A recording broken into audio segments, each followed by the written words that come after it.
Hey, everybody. Welcome, welcome, welcome. We are going to have another late night conversation. Hit the like button, hit the subscribe button, hit the notifications bell. It is always a pleasure to engage with all of you. Should be a great chat here this evening. Let's go. American century. I say that the century on which we are entering can be and must be the century of the common man. A radical redistribution of economic power. I mean, we know that racism is just a byproduct of capitalism. Everything would be all right if everything was put back in the hands of the people. We need a government that will make sure Americans are taken care of and organize the economy to serve the people, not the profits of a wealthy few. We now have the techniques and the resources to get rid of poverty. We got to start getting out there with the people. Get out of the movement and get to the masses. We need a government of action.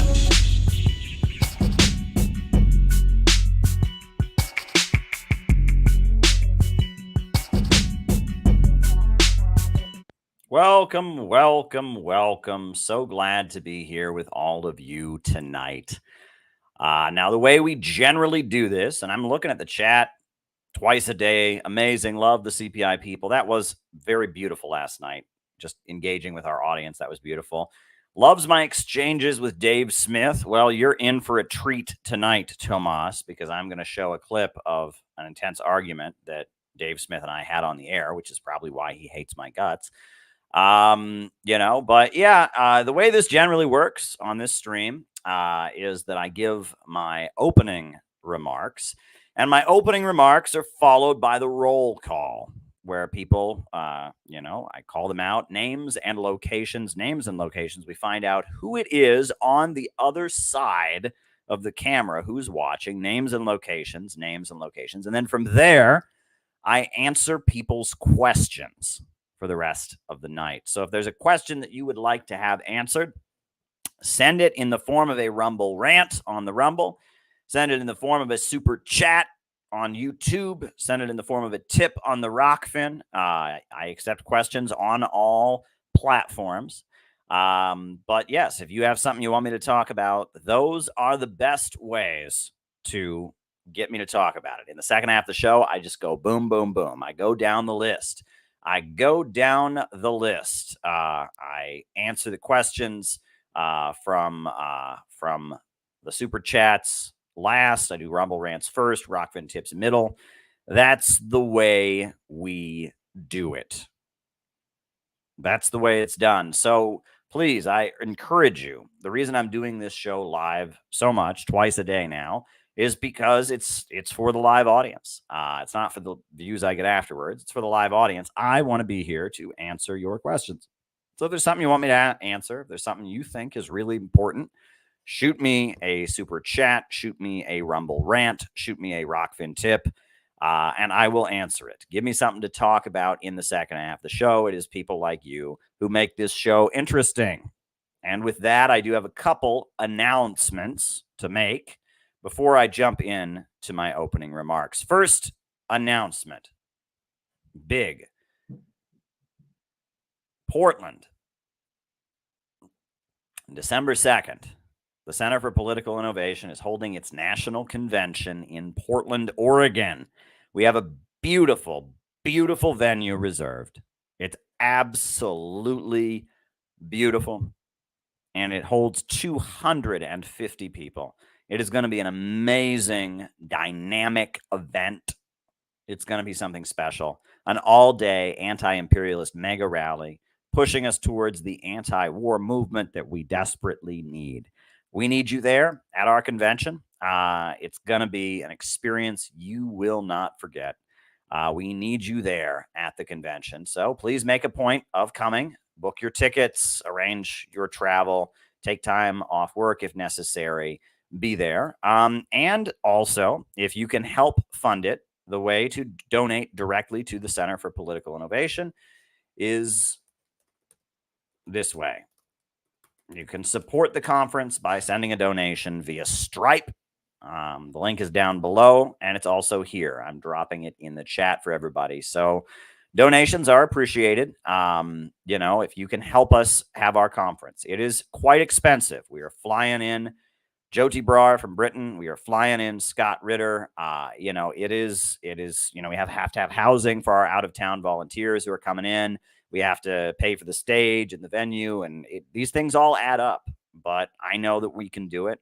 We have raised quite a bit of money so far, and we will reach our goal. So please send us a contribution to help us do the conference. And this super chat is on the list. Super chat is on the list.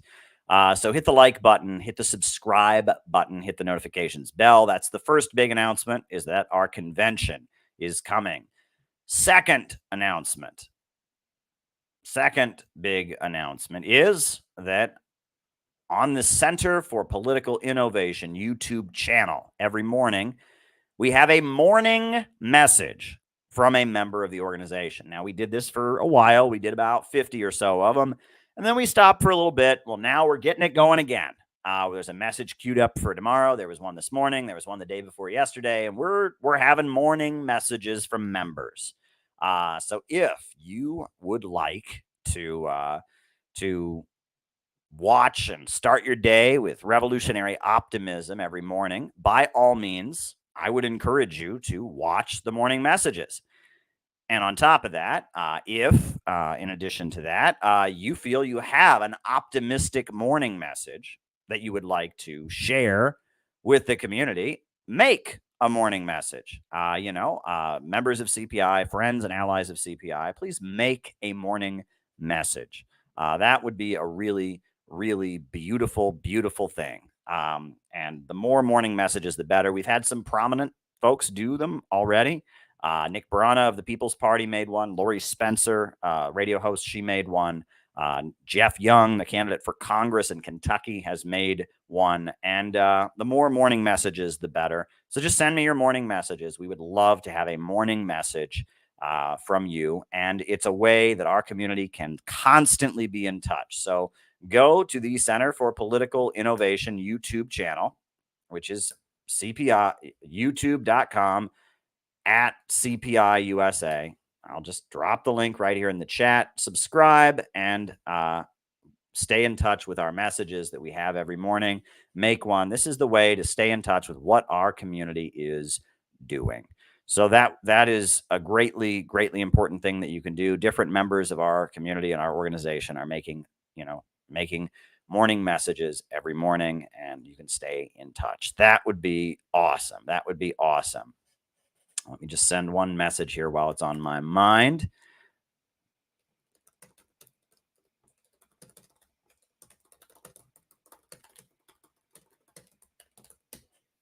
All right. And we do have another super chat from John. You're on the list. Good question. I would love to react to that video.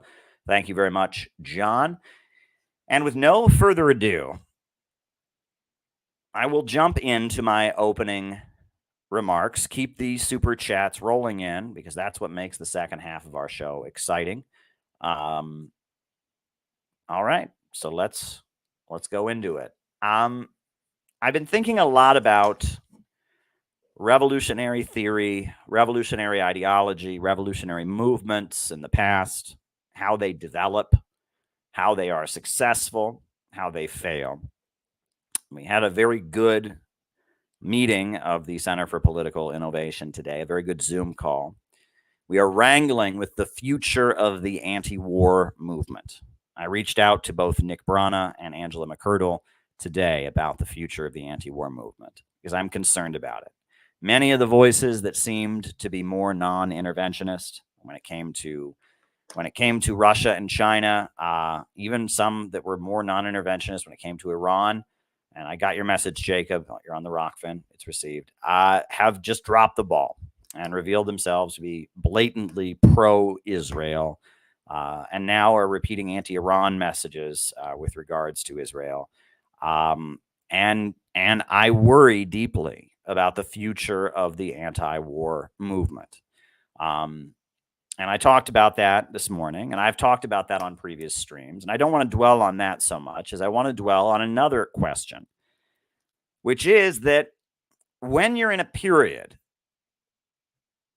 a period when there is not a revolutionary upsurge going on, a period when the capitalist economy is stabilizing, a period when revolutionary movements are in decline, what generally happens is that revolutionary groups and revolutionary organizations divide from each other. They split, they fracture, they blame themselves internally and break apart because of the fact that they're not seeing success. They blame each other and become more hostile with each other, and they don't work with each other. And that has been the situation in the United States for most of the period between now and the 1970s. Revolutionary movements have been in decline. They've been losing their influence. And as a result, they have been fracturing and blaming each other and getting smaller and getting more irrelevant. However, that is now changing. Since the 2008 financial crisis, we have entered a prolonged capitalist crisis. The public is more non-interventionist than ever before. There is a rising anger among the population. However, what is lacking is a real revolutionary movement to give expression. The American people do not want more wars around the world. They are tired of the fact that our money, our tax money, and our money that we spend in this country is being sent overseas to kill children rather than being spent on rebuilding this country. They are mad about the fact that their wages are going down, that the roads in their communities are crumbling, that heroin gangs are rising and distributing, and people are becoming drug addicts. They are angry about the fact that things in this country are getting worse and worse and worse. And all that our leaders seem to care about is fighting Russia, fighting China, fighting Iran, fighting the Palestinians, giving money to Israel, giving money to big corporations to bomb and destroy other countries when they really should be doing everything they can to rebuild this country. Wages are dropping. The next generation is living in a short-term service sector job cycle that is miserable. Student debt is through the roof. Home ownership is in decline. The average American home now in a small average American town isn't owned by a family. It's rather owned by a bank, and it's just rented from a bank. Americans don't own their own homes anymore. The rate of home ownership in communist China is much higher than the rate of home ownership in America. People in America can't afford enough to actually own their own residence, their own home. Living conditions in America are getting worse, while our politicians seem concerned with feeding the pockets of an internationally minded financial elite of big monopolies and corporations that are interested only in securing their own profits at the expense of the lives of the people of America. The working class, the broad majority of the people of this country have been left behind. They are watching their lives get worse and worse. They're watching their living conditions deteriorate. They're watching things get much worse for the next generation. It is not right what is happening. Living standards are in decline, and that is a moment that should call forth a revolutionary movement. And a revolutionary movement is gradually, we are seeing the very beginnings of a revolutionary movement. The very atmosphere through which a revolutionary movement can be created. The rise of Donald Trump as a populist, the rise of Bernie Sanders as an economic populist, a social democrat, all of that indicates that the circumstances are rising for there to be a genuine movement. However, we're not there yet.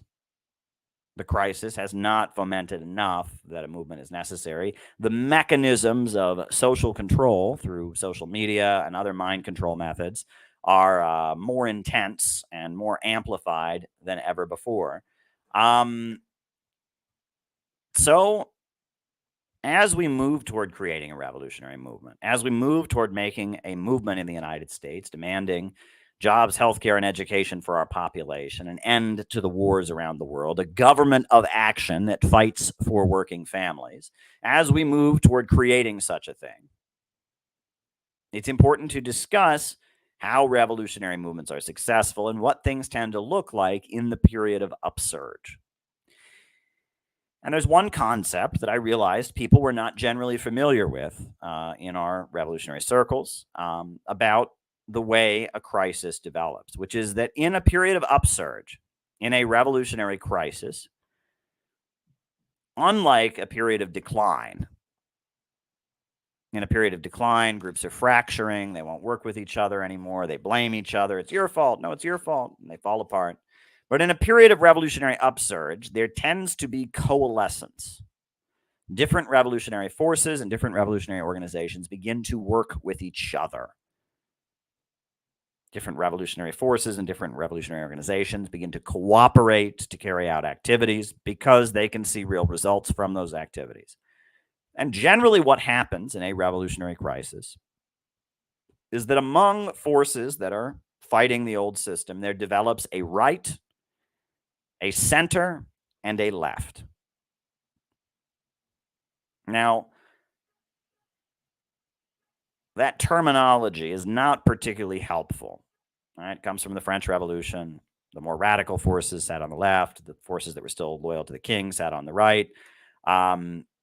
That's not exactly the terminology that we want to necessarily use because left and right have gotten all confused in our time. But there generally become three poles during a revolutionary upsurge. And the more revolutionary forces generally refer to themselves as the left, and then they label other forces as the center and the right. And if a revolution is successful, it is ultimately the triumph of the left, the right being outmaneuvered, and the center being won over and neutralized. And I will explain how this tends to happen in the history of real revolutions. The most famous revolution that is studied by Marxists is the Russian Revolution, the Bolshevik Revolution of 1917. So what happened? The king, the Tsar, he was ruling Russia, and he was incompetent, and he was losing the war, and the population was unhappy. And so there was an uprising, and the Tsar was forced to step down. And after the Tsar stepped down, a new government was created called the Provisional Government. It was led by Alexander Kerensky, and it was going to eventually write a new constitution, the Provisional Government. Well, the Provisional Government wanted to continue fighting World War I. However, most of the people living in Russia at the time did not want to continue involvement in World War I. And because of that, there was a divide. And you had revolutionary protests and demonstrations again against the Provisional Government. And among the forces in Russia that were anti-capitalist, and we're talking about socialism, you had the Bolshevik Party. And the Bolsheviks, led by Vladimir Lenin, the Party of New Type, a democratic centralist organization, and they were considered to be the left. Then you had the Mensheviks, and the Mensheviks were the social democratic reformist party that supported World War I, that thought Russia was not at the point that it could even have socialism, that it needed to become fully capitalist. They were considered to be the right. And then there was a slew of people that were in between the Bolsheviks and the Mensheviks. They weren't exactly sure where they stood. One of them was the Trotskyists, the followers of Leon Trotsky. Another was the Social Revolutionary Party, which was a big party that had come out of the agrarian peasant movement, the Narodniks. And they were forces that were critical. Some of them supported World War I, some of them didn't. And they were somewhere in between the Bolsheviks and the Mensheviks. They weren't fully Bolshevik in their politics. Joining the Bolshevik Party meant that you followed a very disciplined way of being. But they weren't Mensheviks either. They weren't supporting World War I. They were thinking that maybe some kind of revolution was possible. And those forces constituted the center. So what happened? Well, World War I continued. The population was more and more unhappy with World War I. So throughout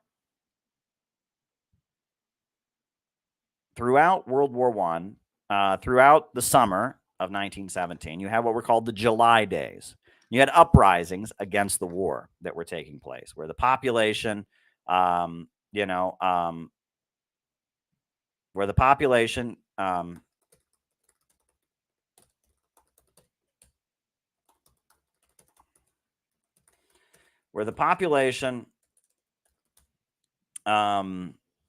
went out to protest against the war, was demanding down with war, strikes against World War I. These strikes were often brutally suppressed by the provisional government, but there was a lot of unrest in St. Petersburg and in Russia against opposing the war. And so what happened was a general within the military named Kornilov started marching back his division of the military away from the front in World War I and back towards St. Petersburg. And he was marching back towards St. Petersburg to establish a military dictatorship. He was going to overthrow the provisional government that had come out of the toppling of the Tsar. He said the provisional government was not effective enough in suppressing the unrest and that he was going to seize St. Petersburg and he was going to establish a military dictatorship so they would continue fighting in World War I and the unrest would be ended. And in the climate of Kornilov's forces are marching back towards St. Petersburg, the Bolsheviks built militias and dug trenches and prepared to defend St. Petersburg from Kornilov's invasion, from Kornilov's attack, from the Kornilov reaction. And the Bolsheviks centered themselves around preparing St. Petersburg with barricades and arming the population, giving military training to people, and they fortified St. Petersburg so that if the provisional government were to face this attack as Kornilov marched towards St. Petersburg, they would be able to repel and fight off the attack from the Kornilov division of the Russian military. And what was ironic was this government that the Bolsheviks were defending was a government that they wanted to overthrow themselves. The provisional government was a capitalist government. They wanted a Soviet republic. They wanted socialism. However, they understood that the Kornilov reaction would crush the revolution. And so in that atmosphere, they mobilized to defend the provisional government from Kornilov. And so as the military was marching, the Bolsheviks were fortifying their forces, and many of the soldiers that were marching with Kornilov thought, we don't really want to die. We don't really want to go shoot down our own people on the streets of St. Petersburg. And so many of them started defecting. And the Bolsheviks, they did a very, very good job.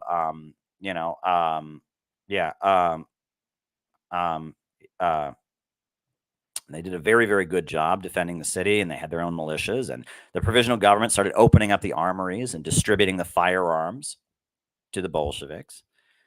And so ultimately, Kornilov's military, his army that was marching towards St. Petersburg, turned around. They didn't want to have the fight, and so they started marching back. And what was happening there? Well, the Bolsheviks, by positioning themselves as the defenders of the provisional government, won the support of the center. Most of the people in the center that were not yet Bolsheviks, but weren't Mensheviks, came over to support the Bolsheviks because the Bolsheviks were getting it done. They were the ones digging the trenches. They were the ones organizing the militias. They had the organization that was capable of doing it. They had the dedicated people. And so when it came time, when the threat of counter-revolution, when the threat of a brutal onslaught, a brutal coup from Kornilov to suppress the revolution faced them, they were the ones that were able to, with their energy and with their dedication and with their fanaticism, mobilize the defense of St. Petersburg. And in doing so, they won over sections of the Menshevik Party. The left Mensheviks were formed. They became sympathetic to the Bolsheviks. They won over sections of the Social Revolutionary Party. The left Social Revolutionary Party was formed. They won over sections of the population. And so shortly after the attempted coup by Kornilov, and after it failed, the Bolsheviks were able to take power. It was through having the power and energy, by making themselves the go faction that got things done, the left was able to neutralize and win over the bulk of the center and isolate the right and take power.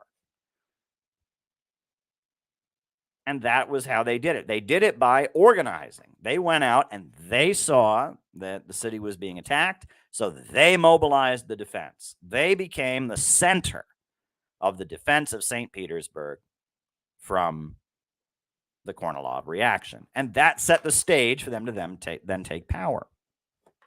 This is very important, right? When a revolutionary crisis happens, you have a left, you have a right, you have a center.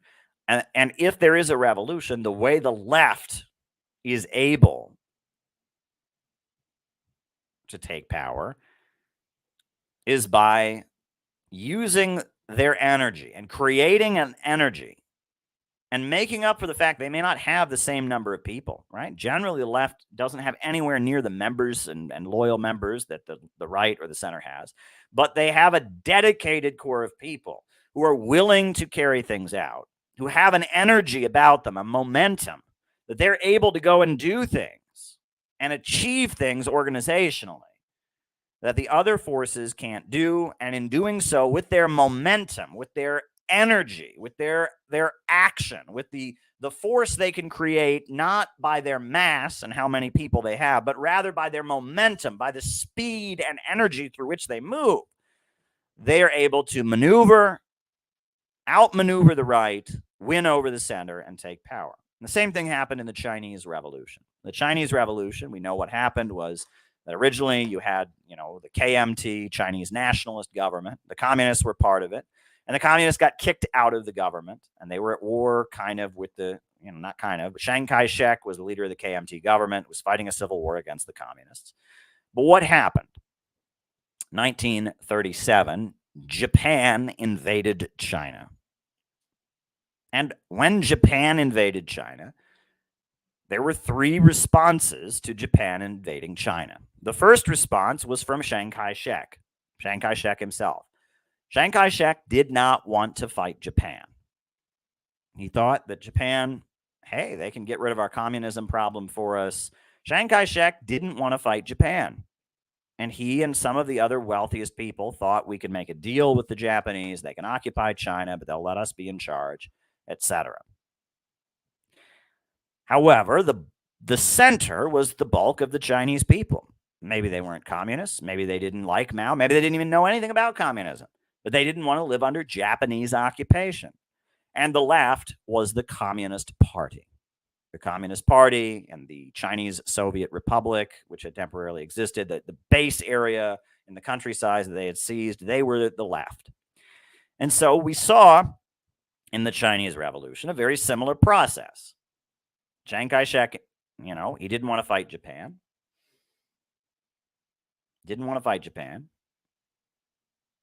But the bulk of the Chinese population did. So what happened? Chiang Kai-shek's generals kidnapped him and forced him to go meet with Mao and sign an alliance with Mao to fight the Japanese invaders. So Chiang Kai-shek was basically overruled by his own generals. He was overruled by his own generals and he was forced to sign an agreement, a united front with Mao to fight the Japanese invaders. But then, as the Civil War progressed, the 8th Route Army, that was the name that the Red Army or the Chinese Communist Army adopted, the communist wing of the Chinese army to fight Japan, the communist wing was called the 8th Route Army. And the 8th Route Army, even though it wasn't as big as the other army, and it didn't have as much territory under its control, it became the force that was the oomph behind the defeat of the Japanese invaders. It was the Chinese Communist Army that fought heroically against against the Japanese invaders. That Edgar Snow, the American journalist, went to the Red Army camp and interviewed Mao and was blown away by the spirit of selflessness and heroism that the Red Army displayed. He wrote a best-selling book, Red Star Over China, that was studied all over the world. The U.S. military was blown away by the heroism of the Chinese people in fighting off the Japanese invaders, so much so that they made a Hollywood movie during World War II called Gung Ho about the Chinese Communist Army and how effective it was. It was about a U.S. military division adopting Mao's tactics and Mao's fighting style to defeat the Japanese invaders, to fight Japan, and that that in the fight against Japan, the Chinese communists did the same thing that the Bolsheviks did in the fight against Kornilov, even though they did it for a much longer period. The Kornilov reaction was a short thing. It was a couple weeks. This was years and years of struggle. But in the fight against Japan, even though the communists were not the bigger army, they didn't have the biggest level of population, they created the spiritual energy, the power. They became the symbol, the loved heroes of the population in fighting the Japanese invaders, so much so that after the war, after World War II, they controlled big chunks of territory, and many people saw Chiang Kai-shek as just a sellout working for the Americans, that thousands of KMT loyal members came over and joined the Red Army. And it was only a short time before, because Chiang Kai-shek wouldn't form a unified government with Mao, the Chinese Civil War broke out again, and eventually Chiang Kai-shek and his forces were forced to flee to the island of Taiwan. How was it that the left, the communists, were able to outmaneuver the right and neutralize and recruit most of the center? It was by being the force of energy, by doing it, by getting shit done, by having the organizational capacity, having the dedication and loyalty to make things happen. What they couldn't have, and this is important, it wasn't that they had the mass, they had the most people. That wasn't it. It was that they had the most energy, they had the most momentum, right? Trying to think of an analogy, but it's almost like, you know, you can shoot a bullet out of one gun and it will hit at a certain rate, and you can shoot the exact same bullet out of another gun. But if that gun packs more punch, if there's more gunpowder behind it, if there's more pull behind it, that same bullet can have an impact that's 10 times as powerful, not because of the size of the bullet has changed. We're talking about the exact same bullet. The mass is the same, but the momentum through which that bullet is shooting is heavier. That's what I'm getting at, right? The way that the left generally is able to successfully outmaneuver the right and recruit or neutralize most of the center is through spiritual power, is through dedication, is through energy, is through the ability to mobilize and do things that other forces can't do, by creating the loyalty and fanaticism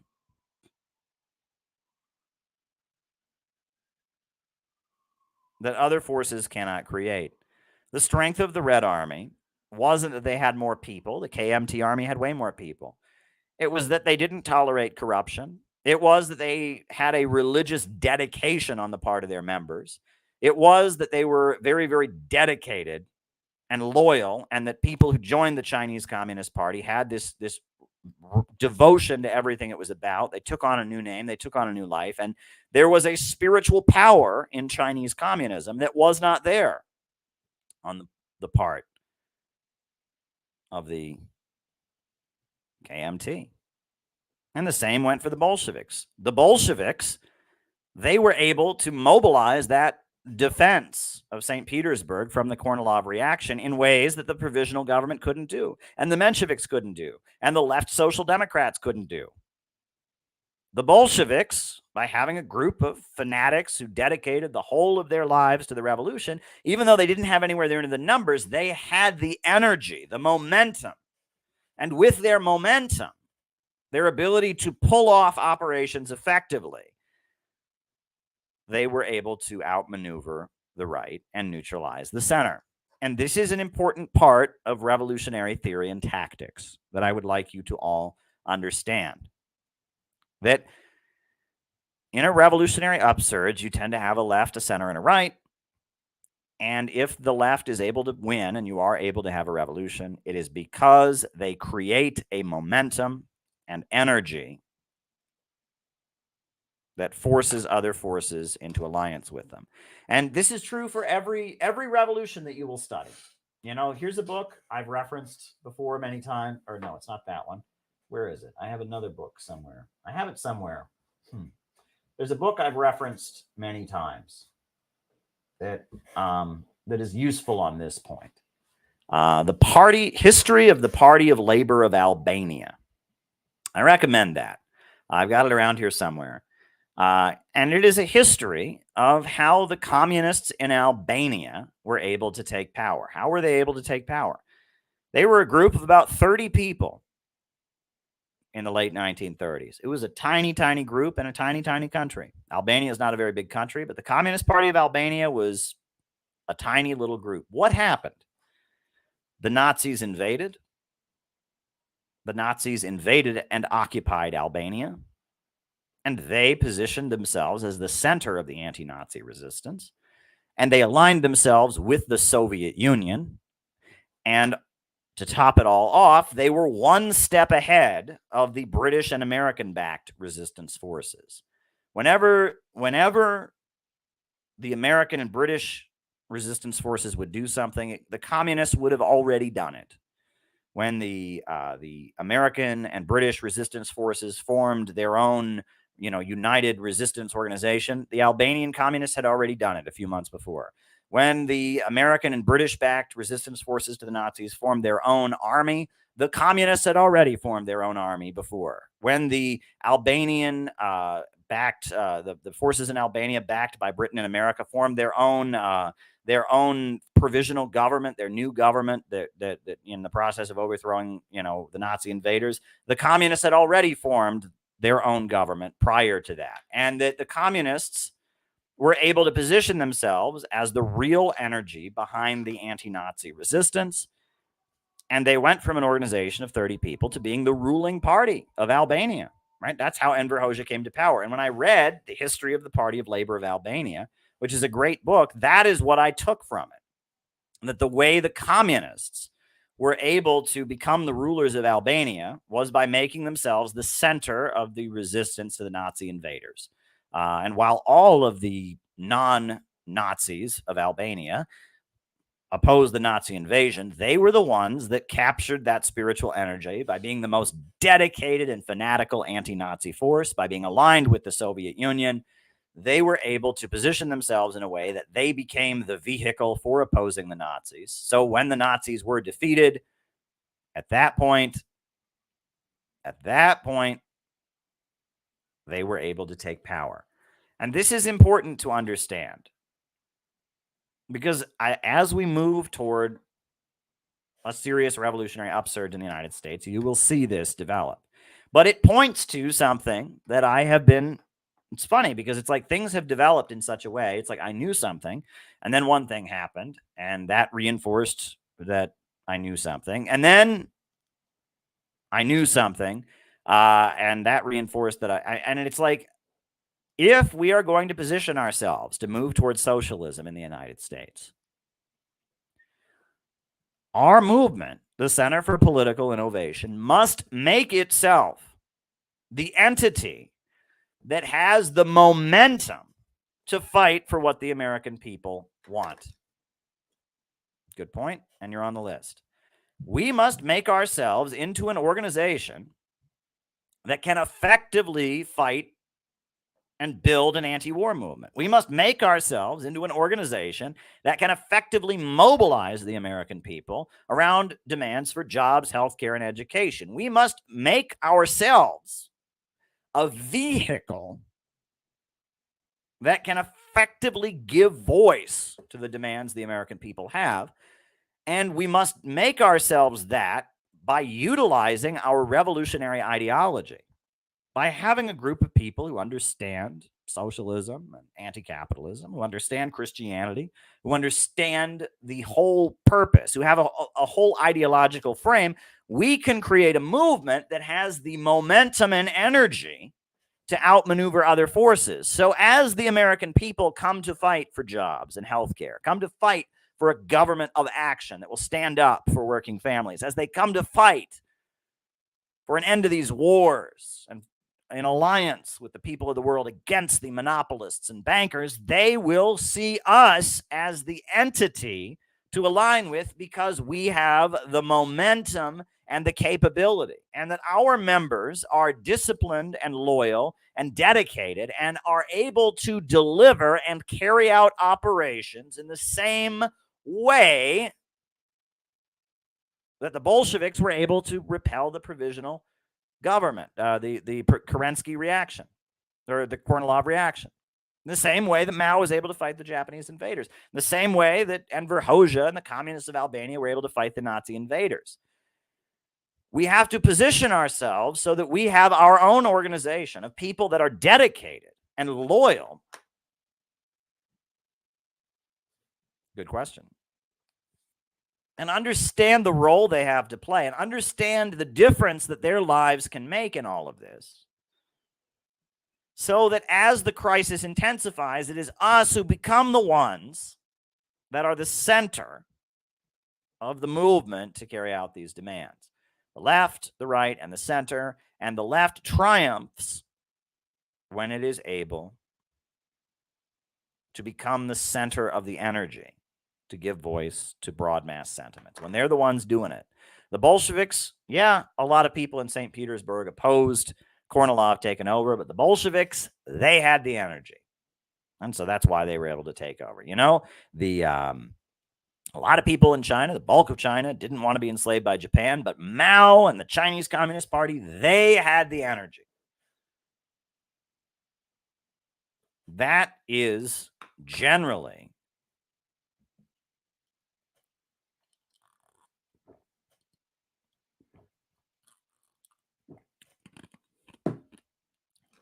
how these things work.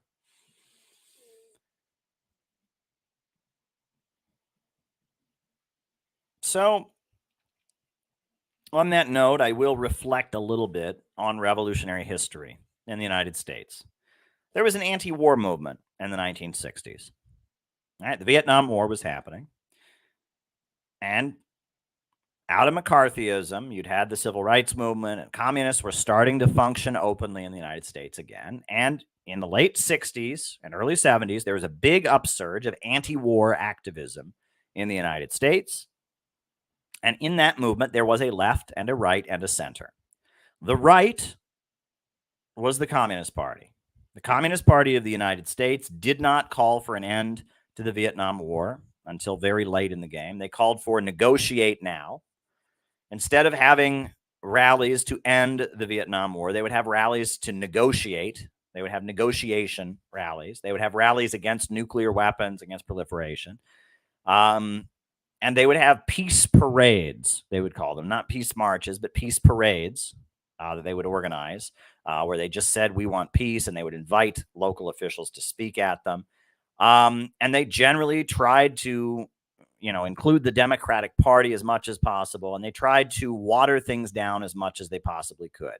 Zbigniew Brzezinski was on the national board of Negotiate Now, which was the Communist Party's main anti-war organization during this period. And Brzezinski was, the main strategist of anti-communism, head of Columbia University School of Anti-Communism.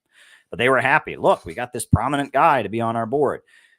And that was the right. The Communist Party that was generally doing things in kind of a pacifisty way and was generally avoiding even calling for an end to the war, just saying they wanted negotiations, they wanted to de-escalate. That was the Communist Party.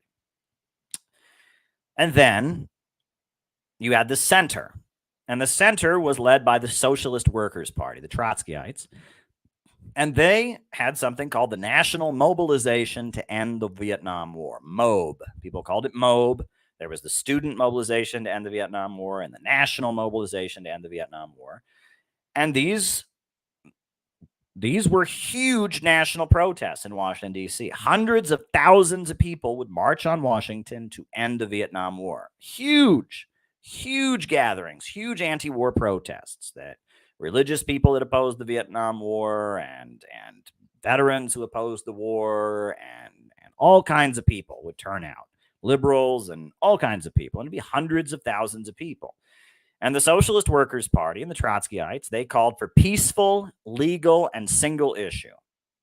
And that's what they did, is that they would call these big rallies, and they would do everything they can to make it about one thing, the Vietnam War, and they would make sure it was peaceful. And they had a team of marshals, of marshals, they called them, of people that were like security guards that would fight anybody who was going to do civil disobedience, anyone who was going to block a street, anyone who was going to do anything like that. And they had this team of marshals to make sure it was peaceful and legal, and it was single issue. And these marshals were pretty vicious, from what I understand. They would confiscate signs. If people had signs supporting the Black Panthers, they would confiscate them. If people had signs, supporting the Vietnamese or were waving the Vietnamese flag, they would confiscate them. People had signs about the Palestinians even. They would confiscate them. They made it simple. It's a peaceful, legal, single issue. It's about Vietnam. It's about nothing else. But they organized these huge protests against the Vietnam War. They were massive. Hundreds of thousands of people would pile into Washington, D.C. And then you had the left. And the left was generally, it was people associated with Students for a Democratic Society, the Weathermen, groups like that. It also, you had groups that were, like the Progressive Labor Party. You had various Maoist communist groups. You had the Workers' World Party. And what these groups would do is that they tended to go to the national anti-war protests that would have hundreds of thousands of people, and they would form a breakaway march. And they would, form a section of the march that would break away and fight with the police and go down streets that were blocked off, that were not part of the permitted march, that would engage in property destruction. I know the Workers' World Party, one of their big moments was when they had a breakaway march at one of these national anti-war protests, and they broke the windows of the U.S. Department of Justice, and they took the flag of the American flag in front of the U.S. Department of Justice down and put up the flag of the Vietnamese National Liberation Front. These things happened, and that people would get hurt and people would get arrested, and they would engage in what was essentially adventurism, honestly. And that was the left. And of course, in the 1960s anti-war movement, the left did not outmaneuver the right or the center. The left just became isolated. And after the Vietnam War ultimately ended, and after the political crisis of the early 70s ended, all of these groups pretty much became irrelevant. The Communist Party went into retreat. The Socialist Workers' Party, became a book-selling club. The ultra-left groups, they also went in their own way, and that generally there wasn't a revolution. And the main reason there wasn't a revolution in the 1960s was because the bulk of the American working class didn't want to hear it. The bulk of the American working class was living a high standard of living. They had good paying jobs. They were living in the suburbs. They had the highest standard of living in the world. Their parents had come out of, or their parents had lived under the Great Depression, and they'd gone from the Great Depression to a booming economy. And they were just not interested in an anti-imperialist and revolutionary movement. And even those big anti-war rallies in Washington, D.C. with hundreds of thousands of people were still largely people that were alienated, people who saw themselves as others, people that were at odds with U.S. society, whether they were pacifists, whether they were involved in hippie counterculture or whatever. It wasn't, the 1960s anti-war movement was not a mass movement. It wasn't. It was a movement of alienated intellectuals, and it was U.S. society adjusting to the fact that culture had changed and information was more accessible than it had before, and there was a new wave of anti-authoritarianism and Cold War conformity, and I've talked about all of that. But I want you to imagine that the Vietnam War crisis had come at a time that there was a major economic downturn, and that people were indeed losing their jobs and losing their homes, and that the Vietnam War was continuing. And many Americans were economically suffering, and many Americans were unhappy. They were unhappy to see their relatives coming home in body bags. They were unhappy to see the government fighting an unpopular war while the economy at home was struggling. And you still had a left and a center and a right. Now imagine that the left in this period, right, where you had the Communist Party that was working with the Democrats. You had the peaceful, legal, single issue folks that were organizing big protests in Washington, D.C. Imagine that in such a circumstance, with the economy being miserable, with people with there being fertile ground among the masses, that the left had gone to the masses and combined the anti-war sentiments of the time with the popular anger about economic injustice. You're on the list. Now imagine that. Imagine that this left that had just kind of engaged in ultra-left street fighting because that's what they could do at the time. But imagine that they had been able to combine the anti-war sentiments with popular anger at economic injustice, at the rule of the country by the ultra-rich. And they could, by going to the masses, become a vehicle to spread anti-imperialist politics among the masses. And as there were riots and rebellions among the American people demanding jobs and healthcare and education, Vietnamese flags were being displayed at those rallies. And that there was an equivocation of a struggle for jobs and healthcare and education among the American people with the struggle of the Vietnamese people to break free from American imperialism. If that had happened, and that couldn't have happened in those times, if that had happened, that would have been a revolutionary movement. That would have been how the left could have outmaneuvered the center and the right, and you could have had a revolution. I mean, the fertile ground wasn't there.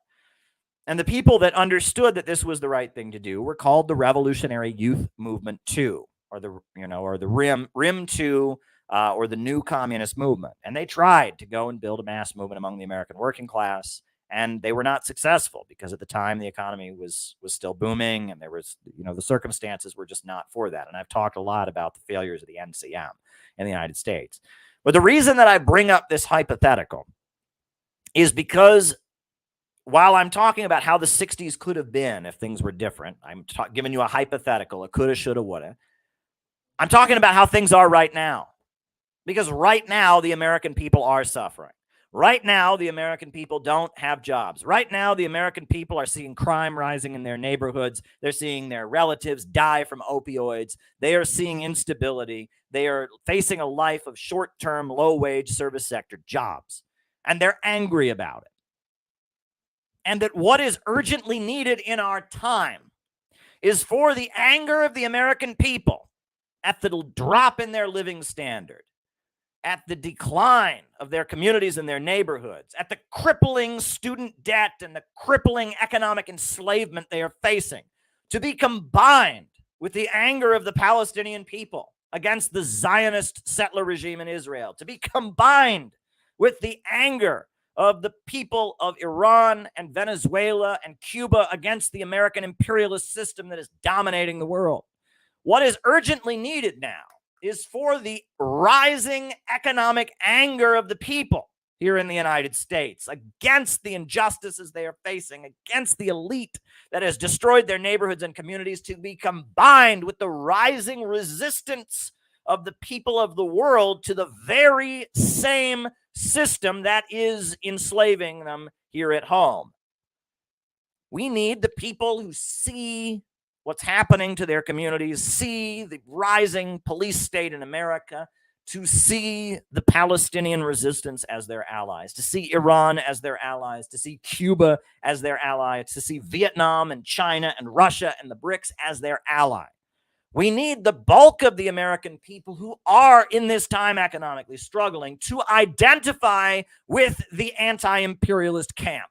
That is the urgent necessity of our time. It is not the urgent necessity that they take the right position on transgenderism. It is not the urgent necessity that they denounce Donald Trump with all the heart and soul.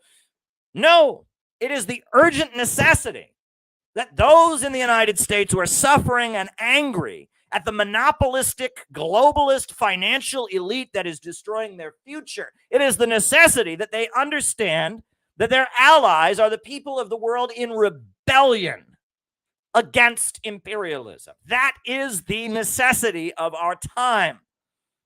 That is what must be achieved. That is what we must do We must outmaneuver the right. We must neutralize the center by giving a voice to popular expressions and sentiments and becoming the force of energy, the force of passion and spiritual power that brings with it the strength of Russia, the strength of China, the strength of Iran, the strength of the Palestinians, the strength of the Cubans and the Venezuelans, the spiritual revolutionary power of the history of our movement, and gives it voice in a way that no other demagogue or phony or fast talker can do. We must be the force that has the momentum, the energy, the power, the ability to effectively carry out operations so that we become the ones that come to represent the aspirations of the American people as they are struggling. That is the necessity of the moment, and that is what we must do. If we do not rise to the moment and become the vehicle through which the American people can express their demands for a better future, if we do not do this, other forces will, and it will lead in a negative direction.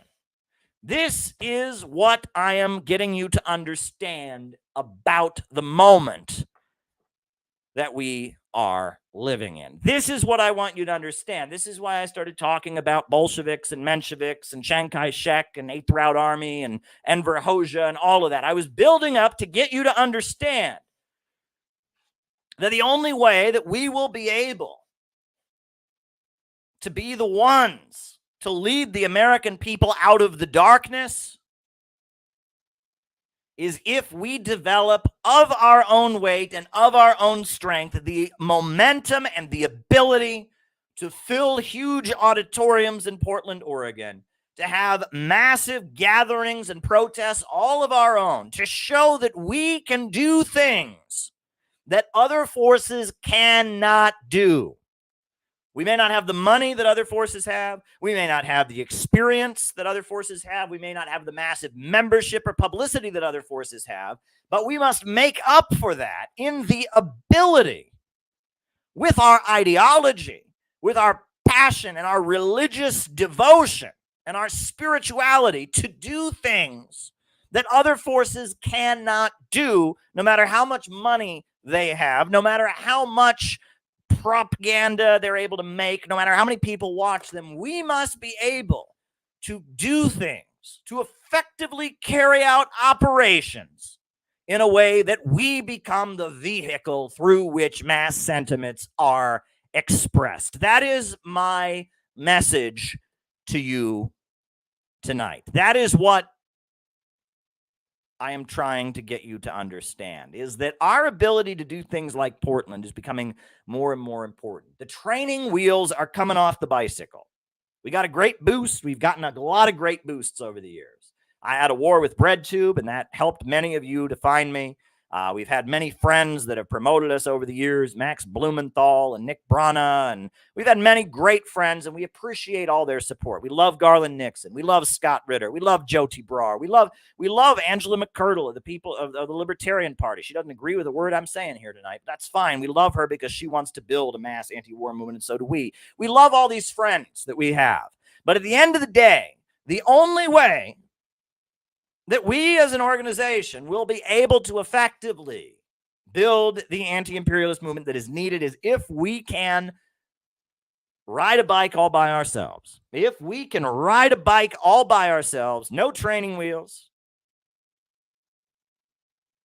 no crutches, if we can hold our own, if we can learn to lift heavy weights, heavy boxes,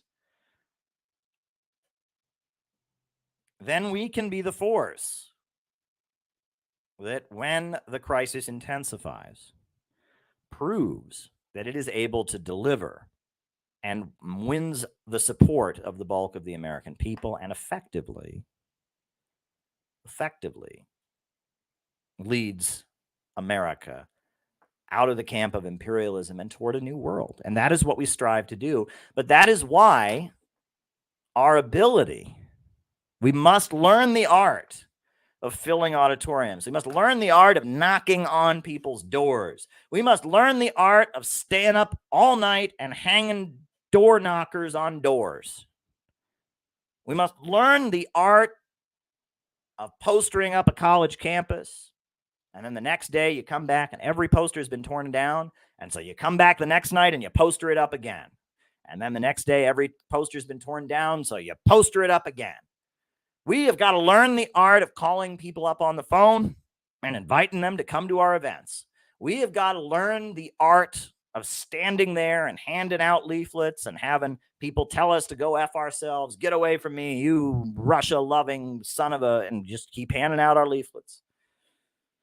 We have got to learn the art of doing the hard and unrewarding work that does not have an immediate payout. We have got to learn to do it, and no one can help us. All the boosting we've been getting has been great. It got us off. It was a good launch. It was a great launch. But ultimately, we cannot rely on it any longer. And relying on it has started to hold us back. We've become dependent on it, and we can't do that anymore. We need to learn to generate and create of our own strength. And Elizabeth Young is on top of that like you wouldn't believe. No one is more dedicated than our president, Elizabeth Young. Elizabeth Young, I don't know when she has a chance to sleep. She's working so hard for this Portland conference, but she can't do it alone. I'm doing my best to help her. We're having a planning meeting later this week. We got more people joining us in the Portland area than you would ever believe, but we got to do it. We got to do it. And I need you. I need you to be part of our movement. Urgently. I need you. I need you to help us make our Portland event a success. I need you to help us mobilize. I need you to help us introduce ourselves to people who would never even think of checking this stuff out. I need you to help us build.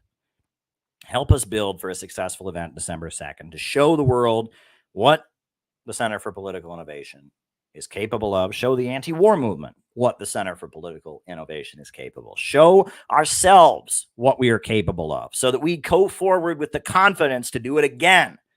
Because after Portland, we're doing it in the South. And then after the South, we're doing it in the Northeast again. And after the Northeast again, we're heading to the Midwest again.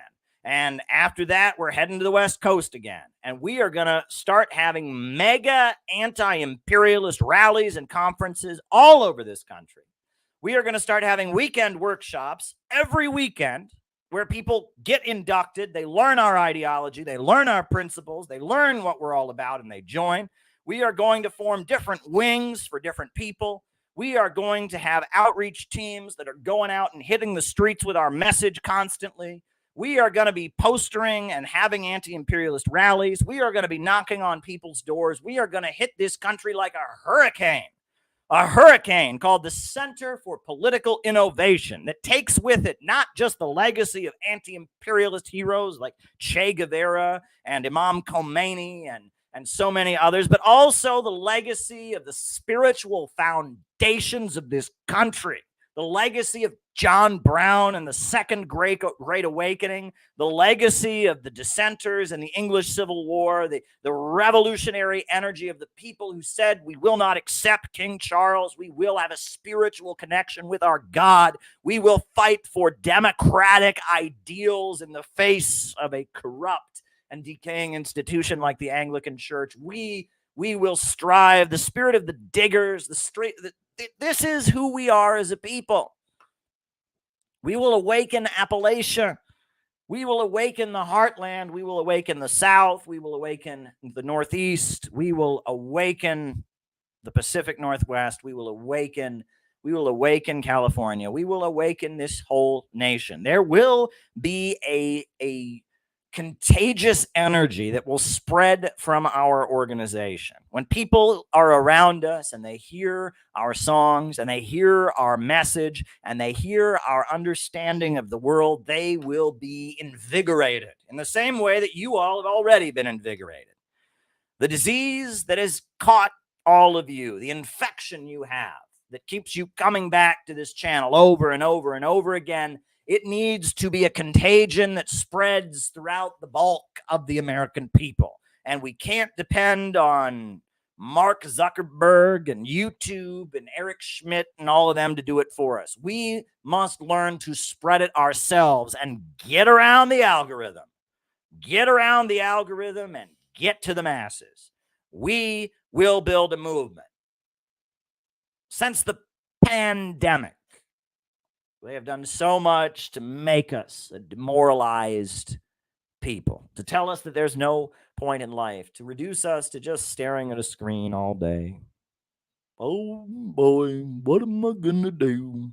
Maybe I'll smoke some marijuana. Maybe I'll look at some pornography. Maybe I'll watch some Netflix. Oh boy, what am I going to do? Don't have any money because my job sucks and they're not paying us in our neighborhoods. What are we going to do? Nothing we can do about it. Better just watch some Netflix. That's what they want us to be. That's what they want us to be. But you're an American. You're an American. And deep within your blood, within your soul, is the power of this country. Think about the black community in America, the horrendous events, the transatlantic slave trade. Horrendous events. Millions of people died crossing the Atlantic to the United States. And then people ask, why are there so many amazing artists in the black community? Why are there so many amazing musicians in the black community? Why are there so many amazing athletes in the black community? Why is it that the American black community has produced so many dramatic, amazingly skilled people? I'll tell you why. Because the black people of America, the black nation of America, the colonized nation within U.S. borders, they're the ones who survived all of that. They're the ones who survived. So many people were killed. So many people died in the horrendous experience of the black community of America. But the reason that there is such power among black Americans, the reason that black Americans are the heroes, the reason they have pictures of Malcolm X all over Africa, the reason they have pictures of Malcolm X all over Asia, the reason people are listening to jazz and African-American music all over the world is because that is the culture produced by people who were strong enough to survive in the face of circumstances that were utterly horrendous. And the same for so many immigrant communities. So many immigrant communities in this country. When things were bad in their homeland, when things were unlivable, they had the strength to pack up and head here. And in some cases, that meant jumping over a fence. And in some cases, that meant getting on a boat. And in some cases, that meant, working with organized crime and getting a fake passport and doing all kinds of scary situations that I would be terrified to even think about doing. But if you look at the immigrant communities of this country, these are people that had it in them to go. They had it in them to go. And if you go back, even white Americans, who was it? Got on the boats and came to the United States of America. It was the radicals. It was the rabble-rousers. It was the nonconformists. When I spoke to Angela McCurdle, I asked Angela McCurdle, I said, "Are you Irish?" And she said, "Yes, I am." And I said, "I heard from an Irish cop years ago that when an Irishman first gets off the boat in a new country, he asks, does this country have a government? And if the answer is yes, he says, well, I'm against it. I'm against it." That's who came here. It was Fenians and rebels. Did you know that most of the money to support the IRA came from America? Did you know that? I'm just telling you, folks. Even the revolutionaries who went home. Ho Chi Minh lived in New York City and was a cook. Did you know that? He was a cook. He worked in the kitchen of a fancy restaurant in New York City. That is a fact. You can hang your hat on that. Ho Chi Minh was an immigrant to this country. He came here on a ship and he worked as a cook in a fancy restaurant. He chopped onions, he fried steaks, and he worked many nights as a cook at a fancy restaurant in New York City. And then he went home to lead his people to fight for freedom. There is something special about the American people. There is something beautiful about the American people. There is a spiritual energy here that you will not find in other places. And you can deny that all you want. You can say, no, I hate America. I'm woke. Okay, we get it, right? You can wear your badge of moral superiority. However, if you do that,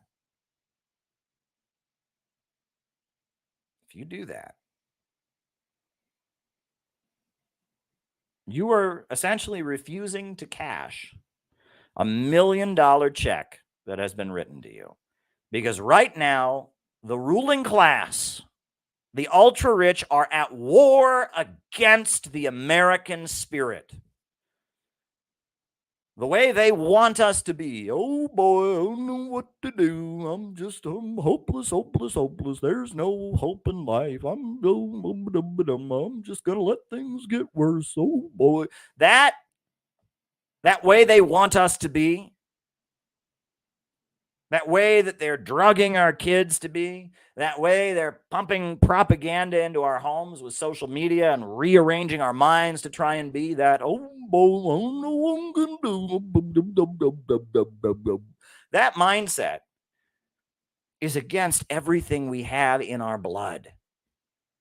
If you're black, if you're white, if you're an immigrant, if you're born here, everything we have in our veins goes against that.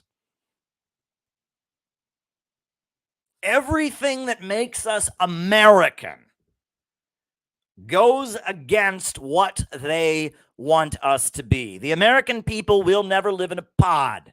The American people will never eat bugs. The American people will never own nothing, and no one will ever make them be happy fantasizing about some demented fantasy of enforced poverty and breeding like animals at the hands of a Malthusian ultra-rich. We will never accept it. That is not who we are. And now is the time for those of us who are against imperialism, for those of us who are against capitalism, for those of us who are against the rule of the world by the ultra-monopolies. Now is the time for us to step up and inherit the legacy of Americanism. We must inherit the legacy of Americanism. We must be the voice of Americanism in our time. We represent the spirituality of the American people amid an atheistic elite. We represent the optimism of the American people amid a pessimistic elite. We represent the constructivism and the hope of the American people amid the destructive, vandal tendency that has seized our homeland. We, those of us who are anti-imperialist, we must become the ones to represent Americanism.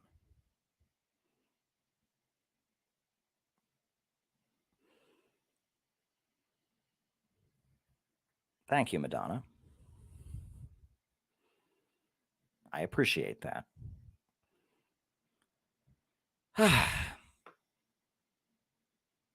So on that note, names and locations. I will call you all out as I see you.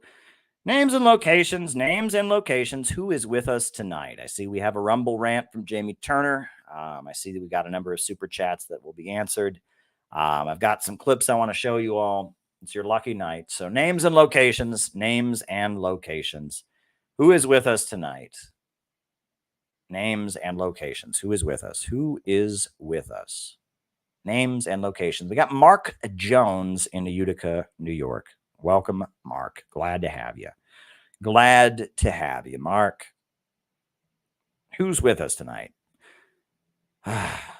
We got Jenny Lynn in Cincinnati, Rennie in Gary, Indiana, Neil Fraser in Hong Kong, John McCarthy in Chicago, Jenny Lynn in Cincinnati, JT24 in Mississippi, Finn in Duluth, Alex from Brazil, Santa Fe, Patch in Arizona, Colin in Greensboro, Xaviera Filoni in Mexico, London calling, Dan Nauman in Pasadena, Jamie in St. Paul, Wesley, Melody in Oregon. Shout out to you, Melody.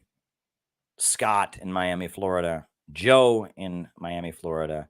Joe in New Jersey. Mariah, blessed are the peacemakers. Chicago, free Palestine. Love you, comrades, says Gabby. Craig in Kansas City. Maddie in California. Jeff in Delaware. Bob Troy in New York. Carl in Washington. Patrick in Maine.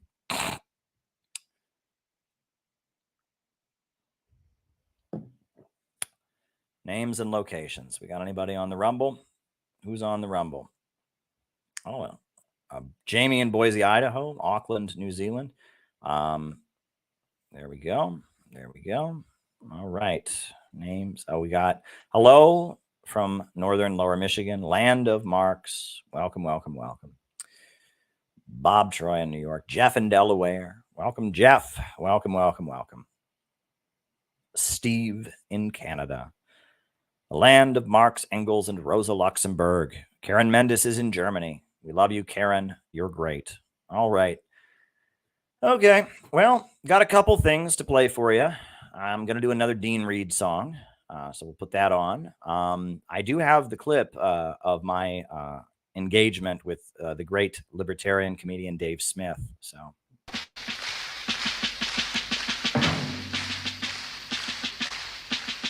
Desde el hondo criso de la patria se levanta el clamor popular, ya se anuncia la nueva alborada, todo Chile comienza a cantar, recordando el soldado valiente, cuyo ejemplo se hiciera inmortal. Enfrentemos primero la muerte, traicionar a la patria más. Venceremos, venceremos, mil cadenas habrá que romper. Venceremos, venceremos, al fascismo sabremos vencer. Venceremos, venceremos, mil cadenas habrá que romper. Venceremos, venceremos, al fascismo sabremos vencer. Campesinos, soldados y obreros, la mujer de la patria también, estudiantes, empleados, mineros, cumpliremos con nuestro deber, sembraremos la tierra de gloria, socialista será el porvenir, todos juntos haremos la historia, a cumplir, a cumplir, a cumplir. Venceremos, venceremos, mil cadenas habrá que romper. Venceremos, venceremos, al fascismo sabremos vencer.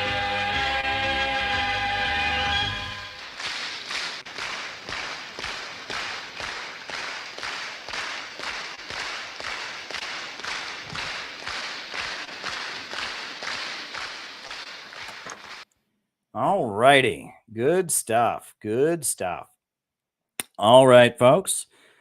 All right. So I guess maybe I'll do the Rumble rants. There's only one Rumble rant question so far, I think. Yeah, only one. It's from Jamie Turner. He says, kids have gotten so far behind on their education in these last few years. It's shocking. Besides lockdowns, why has the U.S. education quality been in decline? Well, I think that the main thing is that we don't want our population to be intelligent. I mean, that's just really, really clear. First of all, we have this thing called brain drain, which means that we don't need to make our own engineers and scientists in America. What we do is we import them from India, we import them from Russia, we import them from other countries, and that the U.S. imperialists have basically a policy of going around the world and stripping various developing countries of their engineers and their scientists and their smart people. And so we don't have to educate our own people to do that. And it's bad for the developing world and it's bad for America. We don't educate our own population, and the developing world doesn't have the engineers and scientists that they need. And it's a bad policy. And it started during the Cold War. That's why the Berlin Wall was built. It was to keep those people in. Most people didn't want to leave, but some of those people, the engineers, the scientists, wanted to leave, East Germany, and so they put up a wall. And that's been the U.S. policy for a long time. We have an educational system. Look, I have had people tell me the way we teach kids mathematics in the United States is absolutely idiotic. There is no reason for us to teach kids math that way because you don't learn math that way, right? The way we teach mathematics, we have horrendous math scores in the United States because we don't teach kids math in the way most countries in the world teach math. We teach math to kids in a way that they don't learn it. And that so many things in the United States are like that. American education is a policy of enforced ignorance, right? They reward people for being stupid. They reward people for not knowing anything. When I was in college, I used to joke with my friends, so-and-so is so dumb, they got straight A's. The people that did academically well were the dumbest people. And everything that they knew went right out of their head the second the test was over. Right? They didn't know anything, but they knew all the answers right there because they were good little puppets. They could just do whatever the teacher said. And our education system, I mean, we're making our population dumber, basically. And we punish people for being intelligent. If you actually are interested in the subject, if you know anything, if you're passionate about something, our educational system basically punishes you for that. And that's why there's so many smart people who are angry in America right now.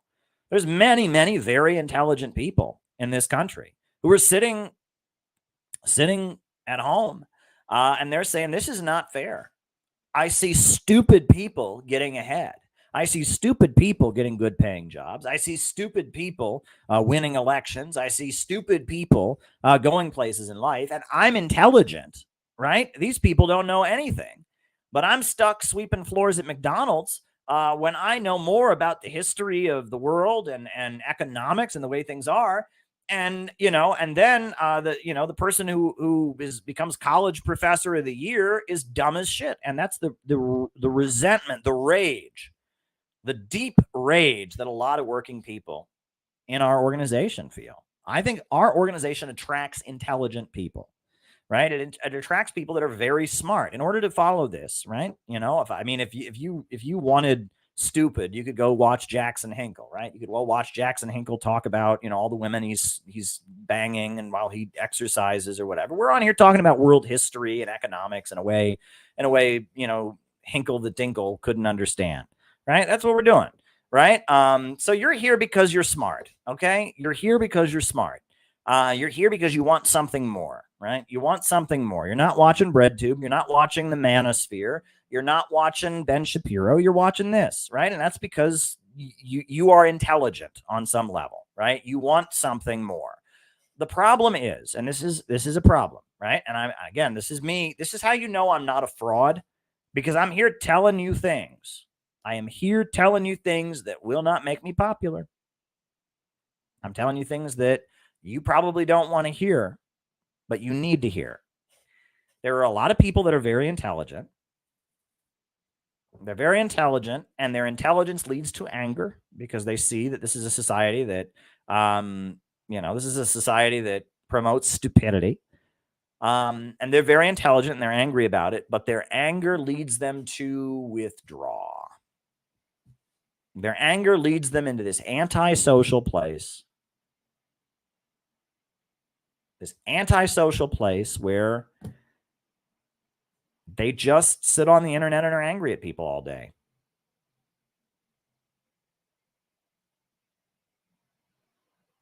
And if you do that, I mean, you're only hurting yourself. I mean, I understand why you might be tempted to do that because the world has been cruel to you. And on the internet, you can leave nasty comments and you can watch people and feel like you're the smartest. But at the end of the day, if you withdraw and you don't join a real organization and you don't engage in real action, you're letting the world that has rejected you for your intelligence, you're letting that world win. Because that's what they want. They wanted to eliminate you. With your intelligence, you were a threat to them. And so they ostracized you and they rigged things against you and they told you that you were dumb, even though you were way smarter than the people they claimed were smart. And you're angry about it. And the world has been unfair to you and you're highly intelligent. And if you just retreat into becoming a keyboard cruncher, you just retreat into becoming a socially awkward, angry dude, bro, who just gets out his rage on the internet, you're letting them win.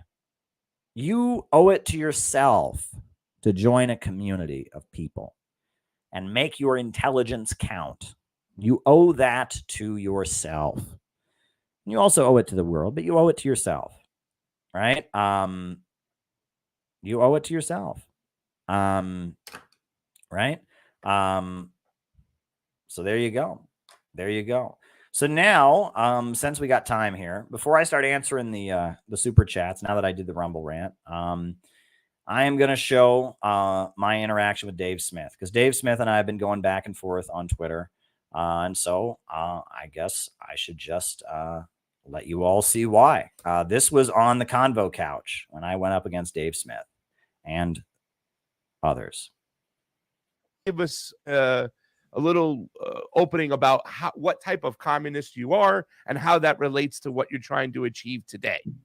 Well, the first thing I want to make clear is that if I thought that the woke left were a representative of communism, if I thought that these people running around, burning buildings and advocating censorship on the internet, who want to allow Silicon Valley to silence free speech, who support the lockdowns, who are cheering for World War III against Russia, if I thought those people were communists, I'd hate communism too. I absolutely would. And, what I call the synthetic left, these entities that are a result of CIA programs like MK Ultra and the Congress for Cultural Freedom, these folks that are funded by the wealthiest capitalists, George Soros and the Ford Foundation and the Rockefeller think tanks, those folks are not representative of anything that I stand for. I'll tell you that much. The life-changing experiences that I've had is when I've gone to global communist gatherings. I went to the World Festival of Youth and Students in Quito, Ecuador in 2013.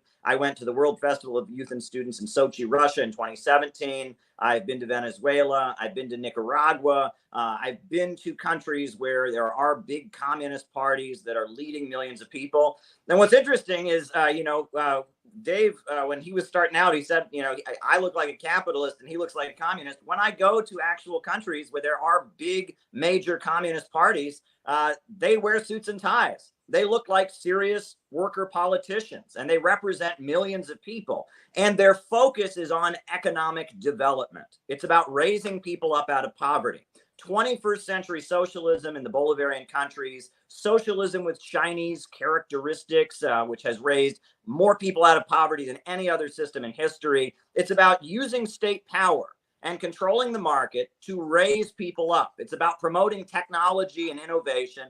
And the ultimate goal, if you read what Karl Marx wrote in his critique of the Goethe program, is for a society with so much wealth and abundance that the state can fade away, that there can be total equality, social hierarchies can fade away. Labor becomes life's prime want, meaning people only work because they feel like it, to not be bored. It's not a necessity. Labor is no longer a necessity because technology has advanced so much. 21st century socialism, the movement that has raised millions of people out of poverty, that has turned Russia and China into superpowers, that has built some of the biggest telecommunications manufacturing corporations in the world, has the fastest trains in the world in China these days. This system of having an economy that is organized to serve public good and having a government of action that fights for working families and utilizes the market to strengthen an overall state-run economy. That's the vision that has been very successful in both the 20th century and the 21st century. Obviously, the Soviet Union had problems, and we've modernized, and things have changed. But around the world, if you get past the woke left and all these,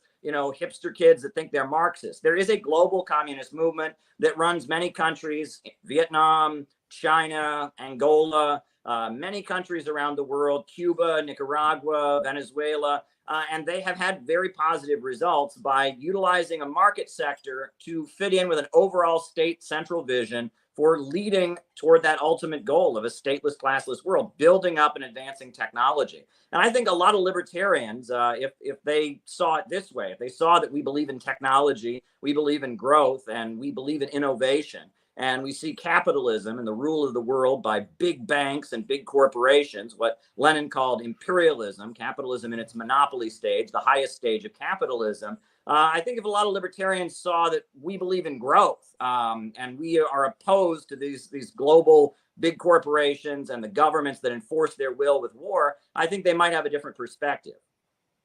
Well, I'm going to just let one of the guys, Dave or Spike, jump in. I'm assuming when they heard the word state power or state control, that's when they got a little bit of because we know how they hate government. I think that libertarianism obviously has a lot of tendencies of anarchism, where we want no state, we want no overreaching power. Dave, why don't you jump in and give us your take on what type of libertarian you are and what you're all about, and why it might not be so great to go the communist route over here. Yeah, well, I suppose then after listening to, I'm not very familiar with Caleb, but after listening to his open remarks, I suppose you could say all three of us are anarchists. Me and Spike are both anarcho-capitalists, basically believe in the non-aggression principle, self-ownership, private property rights. And Caleb is also a communist anarchist in the sense that the ultimate end goal would be the withering away of the state for a stateless, classless society. I would certainly be skeptical that the path toward abolishing the state would be to grow the state to be tremendously powerful. That seems counterproductive to me, and I don't think you're ever going to end up getting to that point. I think I can speak for Spike as well, and he can correct me if I'm wrong, but I'm not, because I know Spike very well, that both me and Spike have really no issue with socialism so long as it's voluntary. I mean, we have no issue with worker co-ops or people buying up plots of land and sharing them around. No issue with, all pitching in for mutual aid or something like this to take care of healthcare or something like this. Private sector unions, collective bargaining, in that sense, I have no problem with. So why is it that BreadTube focuses on the things that these people have no problem with? It's like they want neoliberal economics to be unchallenged. Right? Ben Burgess, Jacobin, all of them are just so focused on how can we possibly have a form of socialism that is compatible with neoliberalism. And that's who, Dave here is used to debating. He's used to debating some guy who gets up and says, I just want to open a pencil factory where we share all the profits. I'm against state socialism. Oh boy. Oh, I agree with everything you said about Stalin, Dave. Oh. And when I'm not that, it scares the crap out of them. Do have quite an issue when it's being forced on people. I don't agree with your assessment of history. I think that both it's not as if there were like some problems with the Soviet Unions or some problem with Mao Zedong's China, but overall it helped the country and turned them into superpowers.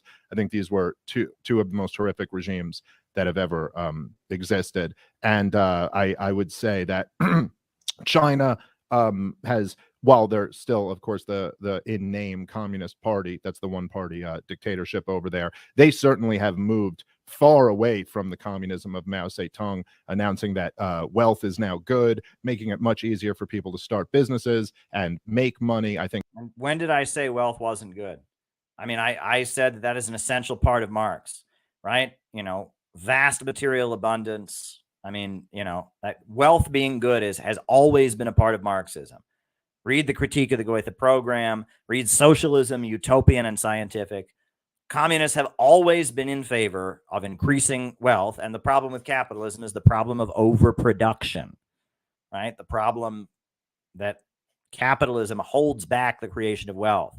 That is much more accurately what is their kind of what's helped improve the situation for millions of people over there in China, although it's obviously still a lot of problems. I do agree with the criticisms of the imperialist West. I think that if you want to describe that as capitalism, because semantic debates are the most boring and least productive debates, I would just say that what me and Spike are advocating for is laissez-faire, non-interventionist free markets, and that certainly the most powerful government in the history of the world, the United States of America, going all around the world, starting wars for profit, is certainly not anything that we would be advocating for.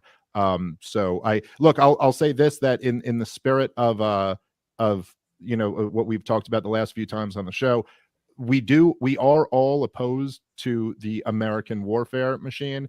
That is despite what any other economic differences we may have, that's a pretty damn important agreement. I think about those missiles those Ukrainian missiles that hit Poland a few months back, but when Zelensky came out and blamed it on Russia, we had politicians here in America advocating, invoking Article 5. Just the other day, there was in the German parliament, one of their politicians announced that Germany was at war with Russia, which always works out really well when Germany and Russia go to war. It's kind of, the stakes are very high, and I do look at this kind of like,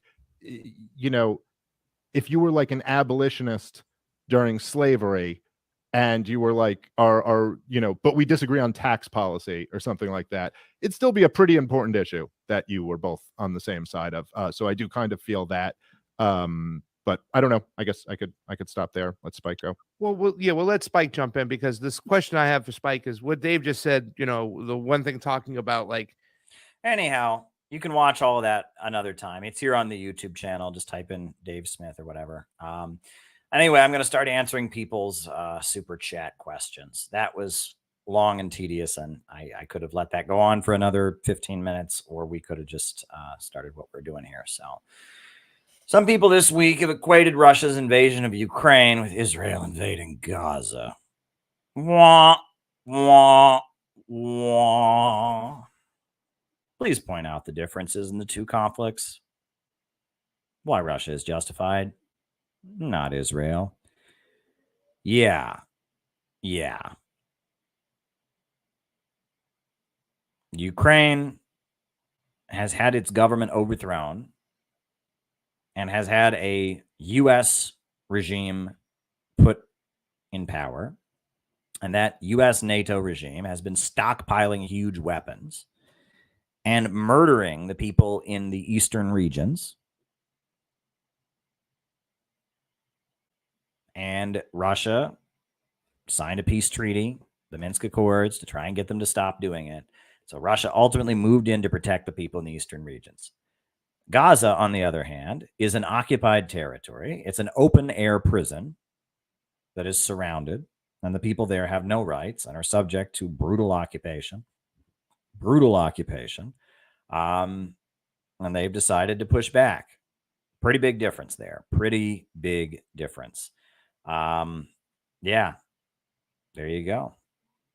You're on the list, Gala. All righty. All right. Marianne Williamson released a video cautioning against an Israeli invasion of Gaza. Well, that's good, at least, right? It's far from perfect. I would love to see you play it and react. So we're going to do that. We are going to do that. We got the video here. John warned me he was probably going to super chat about that. So I downloaded the video, and yeah, let's see how she does. I haven't watched this. I'm watching this with fresh eyes. Between Hamas and Israel, we are living in a very perilous moment, not only for them, but potentially for the entire world. First of all, I don't like how she said Hamas and Israel.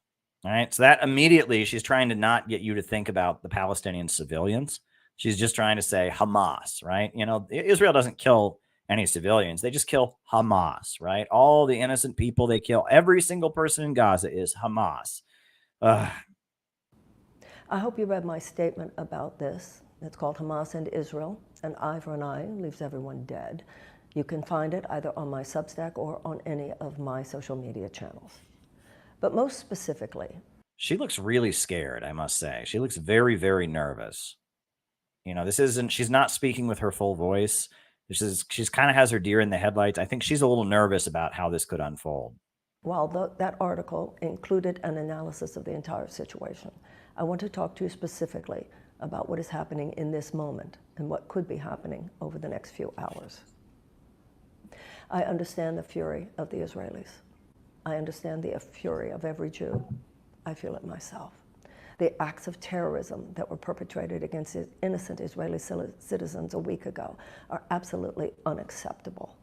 They were pure, unadulterated evil. I mean, when people are living under a brutal occupation and are being terrorized and they respond like, I mean, it's like there's no context to them at all. Like, it just out of nowhere, the Palestinians decided, you know, hey, let's just kill us some Israelis. I mean, wow. Be that as it may, we are where we are. And a military invasion of Gaza by Israel is a terrible idea. The vast majority of Palestinians, they're not Hamas. The vast majority of Israelis, these are not people who live their lives supporting Netanyahu or supporting Hamas. These are regular people. These are people, by the way, Palestinians and Jews lived for centuries in peace. What is happening right now goes against every principle of humanity, basic humanity, and a moral universe. I understand that Israel has a right to defend itself, and I agree. But an invasion of Gaza right now, it will not be a way to make anything better. And why is she so scared? I mean, I'm glad she's making this, and you know, but why is she so afraid as she's making this? And yes, while it might crush Hamas, and no one expected the United States not to try to crush Al-Qaeda, and no one should expect Israel to try to crush Hamas. But the issue is, how do you do it? I don't think the United States took the right path. Trillions of dollars and thousands of people's lives. And there was a... You do remember that Hamas won the elections, right? That Hamas is the elected government of the Palestinian Authority. And the USA like demanded they have this election in Palestine, and Hamas won it. Like we do remember that, right? That the only reason Hamas is there is, first of all, because Israel backed and supported Hamas. And then second, that the USA then demanded that Palestine have this election, and Hamas became the elected government. So, you know, I mean, this is the elected government of one country at war with the elected government of another country. Recommendation going up for many quarters after 9/11. Treat this as an international event. Treat it as an international event of terrorism that needs to be responded to, as a police action, as something that an international police force should handle. And that is what should happen right now. And by the way, I'm sure that there are many people trying. The United States should not be supporting just brute force so that Israel can defend itself. That kind of language, it doesn't even apply to the 21st century, because you're talking about possibilities that are so catastrophic that they could lead to World War III, and none of us should kid ourselves. In these last few hours, my prayer is that leaders of the world, Arab leaders, European leaders, American leaders, awaken. Awaken not just in your mind, but... And she's right about it leading to World War III, right? If Israel strikes Iran, then Iran will defend itself against Israel, and Iran has the capability to strike Israel. And Russia and China will defend Iran, and that will be World War III, and that will end the human race. So she shouldn't be so nervous to say, let's not end the human race. Awaken in your heart. Punishing millions of people in Gaza for this is wrong. Just as punishing Israelis for what the Israeli military do is wrong. It is not the case that every citizen of a country should be considered collectively guilty for what their government does. Except that's what's been happening to the Palestinians for years and years and years. And so in these last few hours, let us pray. Let us pray that there be a better way chosen. Otherwise, thousands and thousands of Palestinians and Israelis, their lives will be in danger in the next few days. And to what end? We're going to completely just crush Gaza? And then what? then what? The hatred will just be multiplied. The horrors will be just multiplied. And no Israeli fails to realize the things that could happen in the north, the things that could happen from Iran. This whole thing is probably more potentially perilous than most Americans even realize. So our own government should not be participating in a path forward that is really nothing than old-fashioned brute force to solve a problem that brute force cannot handle. Let us choose a different way. Does this not sound like an ASMR video? Like it's like NPR, like, let's not do something that force cannot handle. I am Marianne Williamson. I'm talking this way. I mean, look, she's right. She's absolutely right in what she's saying, but why is she saying it like this? Why is she saying it in the most quiet voice she possibly can? I can barely hear her. A better way. I'm all for A better way. recognizing the absolute terrorism of Hamas and that Hamas must be crushed, but the Palestinian people should not be crushed. But the Palestinian people should. And when the time is right, we all have to take a good look at what has been happening for years now that did in fact contribute, in some ways even American foreign policy helping to contribute to the awful insanity that has occurred now. None of that is an excuse for Hamas, believe me, but it is a realistic appraisal of what is happening in the Middle East. Israel should not invade, and the United States should not support such an invasion. God loves all of his children. God created all men equal. And the entire principle at the center of what America stands for is that realization. Out beyond that field of right or wrong, good or bad, there is the field where we can all meet, and it is the only place where we can meet. And let all people of faith right now pray. Let all people of consciousness right now stand in the hope that this invasion will not occur, that in whatever way possible, the leaders of the world, including American leaders, will suggest another option, that we will choose that option, and that together we will forge a way to peace, which I believe in my heart is possible, but not through further hatred and not through further violence. And so it is. All right. Well, there you go. I mean, she's not wrong in everything she's saying. You're on the list. You know, a lot of super chats have come in. You're on the list. She's not wrong in anything she's saying. And you're on the list too. She's not wrong in anything she's saying. So, you know, hey, I mean, I can make fun of the way she's talking, but you know, I mean, she's right. And I mean, I'm nervous about what this could lead to. And the wrong positions that we're hearing from RFK and we're hearing from Tulsi and others, they're wrong. They're not just pro-war for Israel. They're pro-war. They will lead to a war against Russia and China. They kind of cancel out all the other good stuff they've said. And that's why I'm so concerned about the future of the anti-war movement. Because, you know, there you go.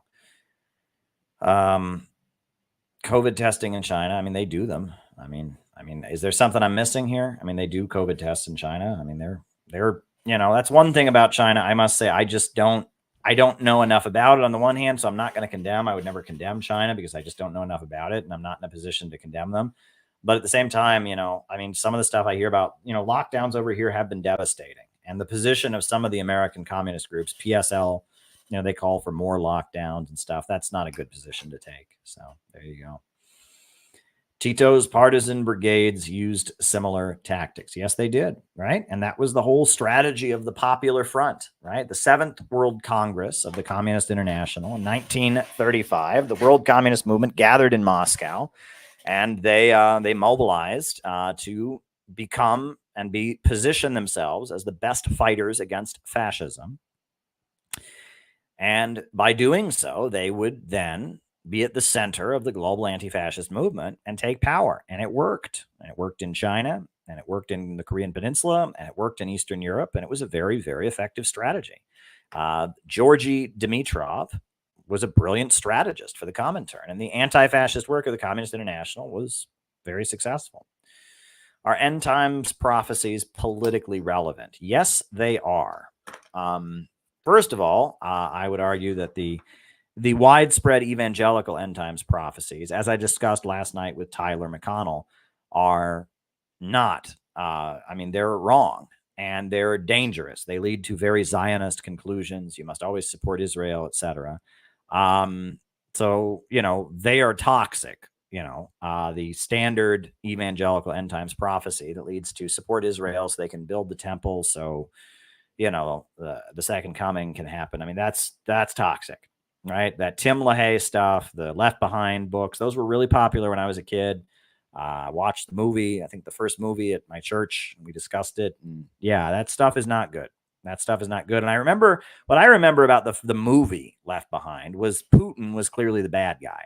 And that was long before Putin was hated, right? I mean, Putin, you know, Bush had said he was a good man, and there was still, that was before, you know, before Russia, the Georgia thing. And, you know, Putin wasn't hated, but the villain, I think the villain in the Left Behind movie was they called him Nikolai Carpathia, but he was very clearly supposed to be Putin.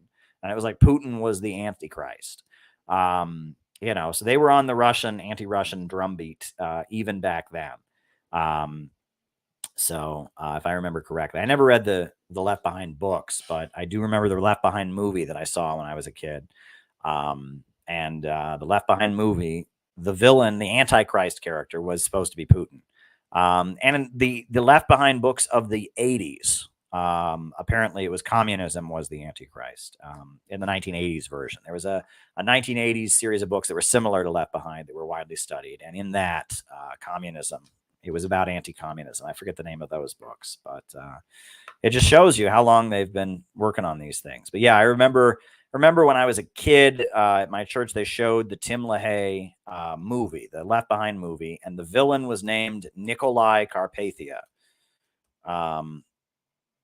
Right? Nikolai Carpathia. I'm just seeing if I can find that anywhere. But that was just the name of the villain in the Left Behind movie. Yeah. Nikolai Carpathia, Left Behind Wiki Fandom. Nikolai Carpathia, also known as the Antichrist, is the main antagonist in the Left Behind series. He is the arch enemy of Rayford Steele and Zion Ben Judah. Carpathia slowly gains control over the entire world as the Secretary General of the United Nations. Bum, bum, bum. Yeah. So, yeah, it's some neoconservative evangelicals' interpretation of Putin. You know, and that shows how dangerous this evangelical neocon stuff can really be. But I have always pointed out that the book of Revelations is a very anti-imperialist text. If you want to read about how, you know, the end times, the Left Behind series is anti-Russian, go and read this. But I have always interpreted the book of Revelations as a condemnation of the Roman Empire, especially where it talks about the mark of the beast and how you can only buy or sell. You know, if you read it, it's clearly a very coded manifesto against the Roman Empire by the early Christian church. And the main target is not simply the Roman Empire, but it's also the sellout wing of the Christian church that is collaborating with it. There's a huge, huge amount in the book of Revelations condemning those who in the name of Christ serve the empire or serve the Antichrist. There's a lot of that. Those who wave the red flag to oppose the red flag. So there you go. All right. So they're a modern U.S. equivalent of the Mensheviks. AOC, Bernie Sanders. Who else? Hakeem Jeffries. Who else? Yeah. All these socialists who support U.S. imperialism, those would be the modern Mensheviks, because the Mensheviks were the party that supported World War I. They sold out and supported World War I. You know, we have a big wing of the socialist movement, DSA, that pretends to be anti-imperialist. It pretends to be revolutionary when they echo the Pentagon on every issue. Even Latin America, even Israel, Palestine, they always just take the standard line on U.S. foreign policy. They are social imperialists, and that is what the Mensheviks were. Right? The Mensheviks, they were the the sellout pro-imperialist wing of socialism that supported World War I and that was holding back the revolutionary movement. So yeah, I mean, read Lenin's Imperialism and the Split in Socialism. That is probably the most important essay you can read in our time. Imperialism and the Split in Socialism, because it talks about exactly what the synthetic left, everything that is happening now. We have a socialist movement that is not revolutionary in any way, that is trying to lead us to war against socialist countries. It's all in this essay by Vladimir Lenin. And he explains what imperialism is, how imperialism leads to workers' revolutionary movements being bought off, how they mobilize to defend the temporary privileges, how they bribe socialist leaders by giving them jobs at newspapers and at universities, etc. I mean, it's all there. Right? Go and read Imperialism and the Split in Socialism. It's all there. It's all there. And the same thing we're dealing with now. All righty. Thank you for your honesty, integrity, and courage in remaining a true journalist. Well, thank you, Chowkey. I do my best. And, I'm just going to keep going, right? Portland is really important. If you appreciate my work, come to Portland. If you appreciate my work, support Portland, right? Give a financial contribution to make the Portland conference successful. That is what is really important to me. We need a revolutionary movement in this country. There is no alternative. There's no way around it. We need to build a revolutionary anti-imperialist working class movement. We need to do it. And so if you like what I do, this is how you can support what I do, right? If you want to send a contribution, that would be great. If you want to be there, you just want to come, that would also be great. But this is my focus. I am 100% focused on Portland right now. This is where my mind is. It's not enough to just have me be on the internet talking, about stuff. We need a revolutionary movement. We need a revolutionary movement. Urgently, we need a revolutionary movement in this country.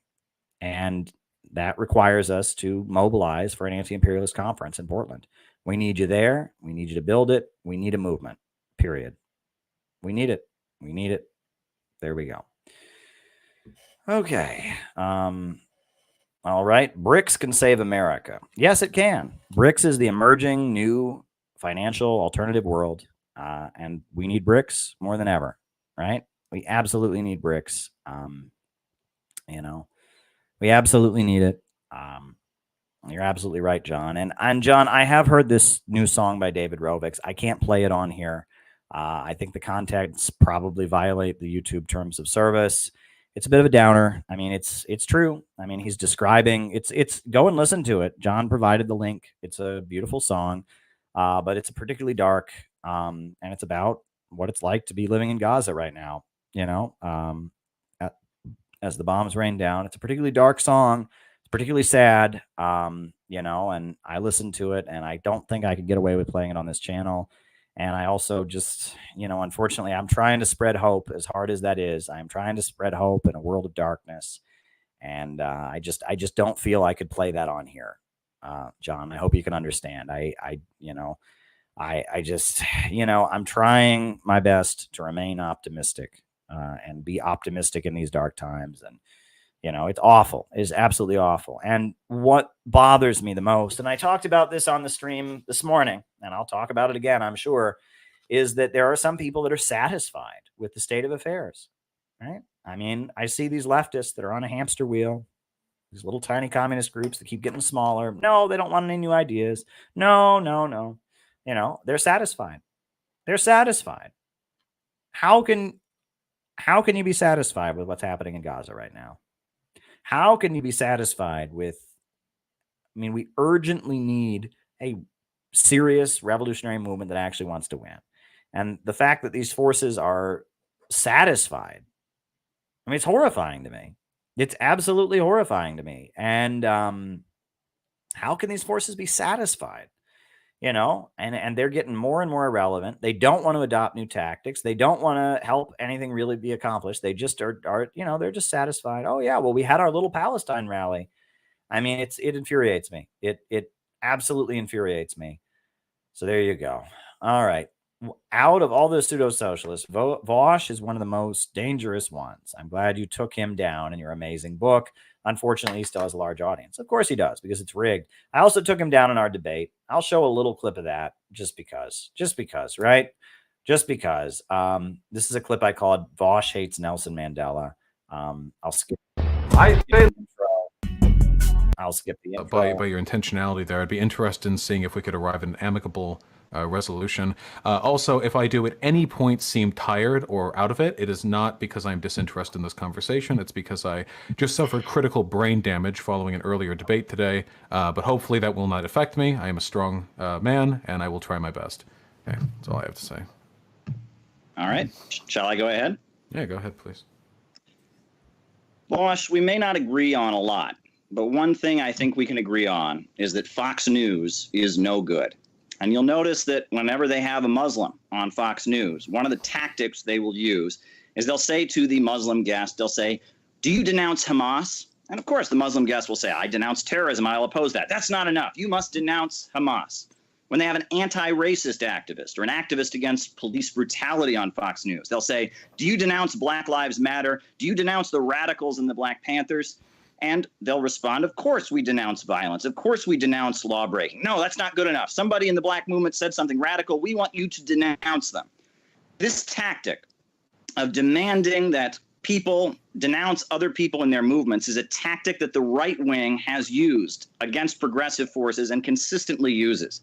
And the way it manifests it among socialists and against those who advocate building a socialist society is the demand, sure, you can believe in socialism, but you must denounce as loud as possible every country around the world trying to build socialism. You must repeat State Department propaganda against them. And if you don't do that, you are somehow the equivalent of a Holocaust denier or a Nazi. And that is very, very dangerous. It's a big problem in our movement.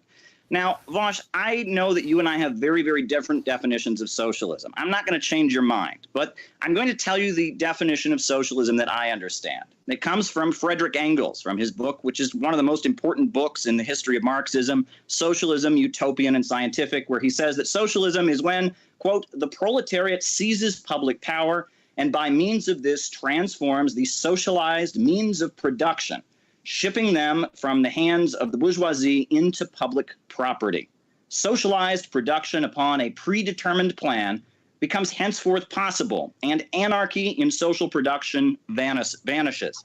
And I think that there are societies around the world that have done that have seized the means of production. There have been mass anti-imperialist and socialist working class peasant movements that have risen up, seized control of the means of production. And yes, they've done bad things. Yes, human rights have been violated. Yes, crimes have been committed, and no one is here to defend those bad things. But I think as those of us who want to build socialism in the United States, I think we can learn from those struggles. And I think that portraying tankies as if they are fascists or as if they are the equivalent of white supremacists is a big blunder. And this kind of tanky baiting has been a threat to the entire progressive movement. The war on organized labor began in the 1950s when they pushed some of the most revolutionary labor leaders like Harry Bridges and William Z. Foster out of the labor movement with this anti-Stalinism, this anti-tankyism. And a lot of Trotskyites and social democrats went along with it, and it hurt the entire labor movement. Bernie Sanders' campaign, he was tanky baited because he said that Cuba's healthcare system has been good. 60 Minutes did a hit piece on him. That became the whole focus. Bernie Sanders won't denounce existing socialism loudly enough. This hurts the entire progressive movement. It's not helpful. And I hope that your audience, they may not agree with me about China or the former Soviet Union or that, but I hope that they will understand that trying to divide the movement, painting, people in the movement who are anti-racist and anti-fascist as if they are somehow the equivalent of the far right, which is very dangerous and rising and pushing hate, that I hope people in your audience will rethink that and try to build unity among progressive forces as we struggle against the prison industrial complex, the economic crisis, the rising police state, and try to get to a better world. That's where I'm at, Vosh. Let's talk. Yeah, okay. So there are a number of points here that I think are maybe a mischaracterization of some of the things that I believe in. First of all, with regards to, so your ultimate argument is one against gatekeeping, effectively, that there's ultimate harm done to the movement when you engage in any action to distinguish the broader, the right left from the parts of it that you want to excise. Unfortunately, excising undesirables from your movement is, I think you as a fan of the USSR would probably know, basically a necessary part of any revolutionary activity. With regards to the tankies that are referred to, for example, I'm not referring to people who, for example, are at any point not as critical of the USSR as I am, or people who see value in some of the revolutionary movements in the developing world. I think these are perfectly fine things. I'm talking about people who aggressively engage in optics, which are antithetical to the things that I believe in. I'm not denouncing them because Fox News is telling me to. I'm denouncing them because they are my enemy and because they make us look bad. So, for example, while these people are by no means the majority, there are tankies who defend Stalin. Anybody who is in any way, shape, or form in favor of either of the two components of socialism that you laid out, whether that be worker control of the means of production or the destruction of the commodity form, should despise Stalin. He was not a good man. And he did not do good for the movement. He just isn't a good person to hinge public representation on. And I wonder, then, how you would feel. They make us look bad. You know, that is classic, right? He's trying to appeal to our enemy. They make us look feel bad. About the odds of Bernie Sanders succeeding in the United States of America, not if he refrained from denouncing the healthcare in Cuba or whatever, but if somebody had asked him, do you like Stalin? And Bernie had failed to answer in the negative. It made no difference. It made no difference. That was my point. Bernie Sanders did denounce all the socialist countries, and they still rigged it against him, and they still equated him with mass murder and genocide.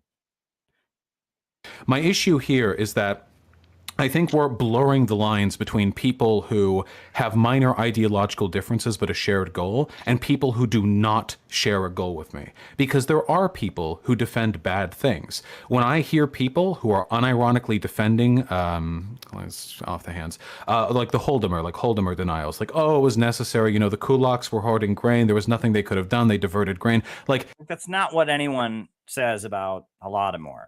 When it comes to Holodomor, there is a critique of the standard Ukrainian narrative, but we all know that a famine happened. We all know, however, that it was the Soviet Union that mechanized agriculture. Like, nobody says that. This is abhorrent to me, not only because it's morally impermissible, as far as I'm concerned, to defend, you know, the actions which led to a genocide, but also because it wasn't a genocide. A famine is not a genocide. It's materially wrong, and also because it makes us look really bad. Whether makes us look bad because people who already hate communism will, you know, if we just denounce all the communist countries and accept their arguments, then they'll think communism's good. Whether we like it or not, socialism and its development in the United States of America is going to be predicated on our ability to relate to the average person with things we know they care about, whether that stuff be healthcare. Well, yeah. Things they care about, like, you know, they're all just so fired up about transgender bathrooms, and they're all just obsessed with supporting Ukraine. I mean, come on.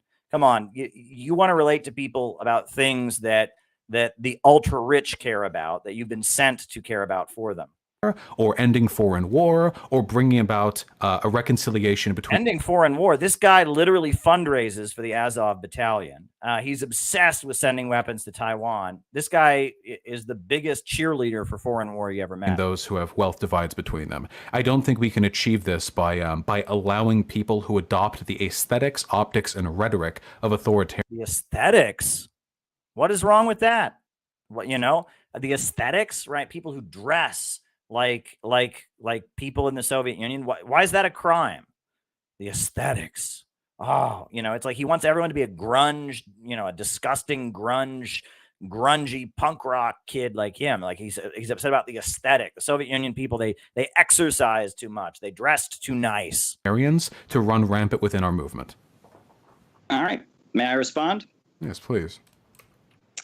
I think you're making a little bit of a mistake. Now, there are two fronts I want to respond on. I can respond regarding myself, and I can respond regarding tankies in general. In regards to myself, I have no interest in defending Stalin's personality and convincing anybody that Stalin was a good guy. I'm interested in defending socialism, not personalities. But the way, you have to admit, the way socialism is presented in the United States, the argument generally is that it's failed everywhere it's ever been tried. It's created nothing but gulags and death and misery. And the response you generally get from socialists is, oh, that's all true, but I'm just so smart that I'll do it better. And that's a ridiculous argument. You look like a fool when you make that argument. You have to be able to deal with the history of the 20th century and point out that everything isn't completely black and white, that mistakes were made, but big achievements were made as well, like defeating the Nazis, like electrifying and industrializing an entire country. And that's the conversation I'm interested in having. I'm not interested in having conversations about Holodomor or the Moscow trials or anything like that. That's regarding me. However, when you characterize people who do question the historical narrative about the Soviet Union in this way, you need to recognize that you're talking about not just guys on the internet who might be obnoxious. Nelson Mandela was a tankie. I will read you what Nelson Mandela said in 1986. Quote, "The Soviet Union is the torchbearer for all the hopes and aspirations. In the Soviet Russia, genuine people have been transformed from genuine people's power has been transformed from dreams into reality. The land of Soviets is a genuine friend and ally of all peoples fighting against the dark forces of world reaction." That's Nelson Mandela in 1986. So by saying that people that glorify the Soviet Union should be kicked out of your movement, you're disassociating from the African National Congress. Albert Einstein, one of the greatest scientists who ever lived, he gave a speech in 1942 called "What Russia Means to Us," where he spoke glowingly about the Soviet Union, how it protected national minorities like Jews. He himself was Jewish, and he saw how important the Soviet Union was in fighting anti-Semitism around the world. He talked about their achievements in the Soviet Union protecting anti-Semites, defeating Nazis. Science and how the Soviet state made a big point of subsidizing scientific research and development. And Christopher Hitchens denounced Albert Einstein, saying that his greatest flaw was his defense of the Stalinist regime in the Soviet Union. Helen Keller, read her autobiography and the glowing things that she says about Lenin and the Bolsheviks at the same time they were suppressing the anarchists and all of that. To write off people that associate themselves with the USSR and its achievements, or with China, or with Vietnam, or with Cuba, or North Korea. Yes, I said North Korea. You know, the Black Panthers sent delegations to North Korea. The Black Panthers studied Juche ideology. The Black Panthers waved Mao's Little Red Book. You should read Huey Newton's autobiography and see what he said about his time in China and how glowingly he speaks about Mao Zedong. Recognizing the achievements of existing socialism doesn't make you a lunatic, doesn't make you a wingnut. It makes you somebody who is open to understanding what's beyond capitalism. Now, my attitude toward these leaders is that we should study all of them and study both their failures and their achievements and blindly adhere and follow none of them. But as we move toward building socialism in the United States, we need to recognize the socialism here will be unique. We're not going to have Chinese socialism here. We're not going to have Russian socialism here. We're not going to have Venezuelan or Cuban socialism. When we have socialism in the United States, it will be a continuation of the progressive tradition. It will be the ideals of Frederick Douglass and John Brown and the suffragists and the labor movement. It will be that radical, anti-imperialist, anti-racist tradition of struggle in U.S. history taking power. But if you look at that history of struggle, some of the greatest voices We've in got it a lot have to go been over so tanking. far. Yeah. Vosh basically says Nelson Mandela is the same as Hitler because anyone who praises the Soviet Union is the same as a Nazi. He says that Albert Einstein is the same as Hitler. I mean, it's nuts. The position he took in that debate was completely nuts. And the only way he could even attempt to look good in that debate was by changing the topic to try and make it about, oh, well, China is evil. That's all that he could do. And it was sad because everyone listening, I mean, all of his anti-tanky rhetoric is the equivalent of basically accusing some of the most amazing progressive organizers in history of being Nazis, right? He advocates violence against anyone he considers to be a fascist, and he calls anyone who defends the Soviet Union a fascist. So yes, he would call for murdering Nelson Mandela, right? Vosh would murder Nelson Mandela. That's wrong. Nelson Mandela was a tanky. Being a tanky does not make you the equivalent of a fascist. And I mean, it's a ridiculous position that he takes. And if people are too stupid to say that, to understand that, I mean, it frustrates me, right? The position that he takes, equating some of the smartest and most brilliant people in history who were admirers of the Soviet Union with the Nazis, and therefore advocating violence against them, is ridiculous. I mean, it just common sense. But anyway, Russia, they can't help themselves. Yeah, it's always Russia's fault, right? Now they're trying to say that weapons that Hamas has came from Russia. No, they came from Ukraine. They came from Ukraine, very obvious. Yeah, I mean, it's frustrating. They're constantly blaming Russia for everything. Just like I said in that movie when I was a kid, the Left Behind Christian series, the demon, the Antichrist character is clearly a caricature of Putin, an anti-Russian caricature. It's ridiculous. I love your idea of revolutionary patriotism. It's just common sense, Dan. It's just common sense. The revolutionaries in Brazil don't say fuck Brazil. The revolutionaries in China don't say fuck China. The revolutionaries in Iran don't say fuck Iran. The revolutionaries in Cuba don't say fuck Cuba, right? At a time that the country's falling apart and we are advocates of the common people, we shouldn't be saying fuck America. We should be the ones who represent the revolutionary tradition to rescue America from the nightmare it's in. We need to communicate to average American people that we are their friends and their allies. And if people can't wrap their minds around why we can't build a mass movement if our message to average Americans is you deserve to be poor, fuck you, right? Like it's just basic that if we want to actually win and mobilize the American people, we shouldn't go out of our way to offend the American people. And, people who don't get that and just want to do this woke thing about, America is racist, blah, blah. They're irrelevant. MMT plus Marx cures Reaganomics. MMT has its limitations. I mean, MMT, yes, the government can give people money rather than just printing it. That's true. The government can print money and give it to people as a subsidy, but that doesn't get over the problems of capitalism. I mean, you still have production organized for profit. MMT is a useful government policy, and I don't know why they don't explore it, right? It could work as a government policy, but it still wouldn't get us out of the problem of overproduction, et cetera. You need central planning of the economy. But there you go. There you go. But MMT, I mean, the idea, I mean, it's not bad. It would be good to implement it, but it wouldn't solve the ultimate problem. We still have a problem rooted in the problem of overproduction, the tendency of the falling rate of profit. All righty. Have you talked to Dr. Shiva? I have not, but I would like to. He says a lot of things that are very similar to what I say. I would like to engage with him. If anyone would like to figure out a way to connect us to each other, I'd like to learn more about him. I'd like to engage with this man. Sounds like we would have a lot of common ground. So I would like to engage with that man. Absolutely. All right, folks. It's been fun. I'll be back. Upsurge in the struggle against U.S. imperialism is now emerging throughout the world. Ever since World War II, U.S. imperialism and its followers have been continuously launching wars of aggression. But the people of various countries have been continuously waging revolutionary wars to defeat their aggression. And while the danger of a new world war still exists, and the people of all countries must get prepared, revolution is the main trend in the world today.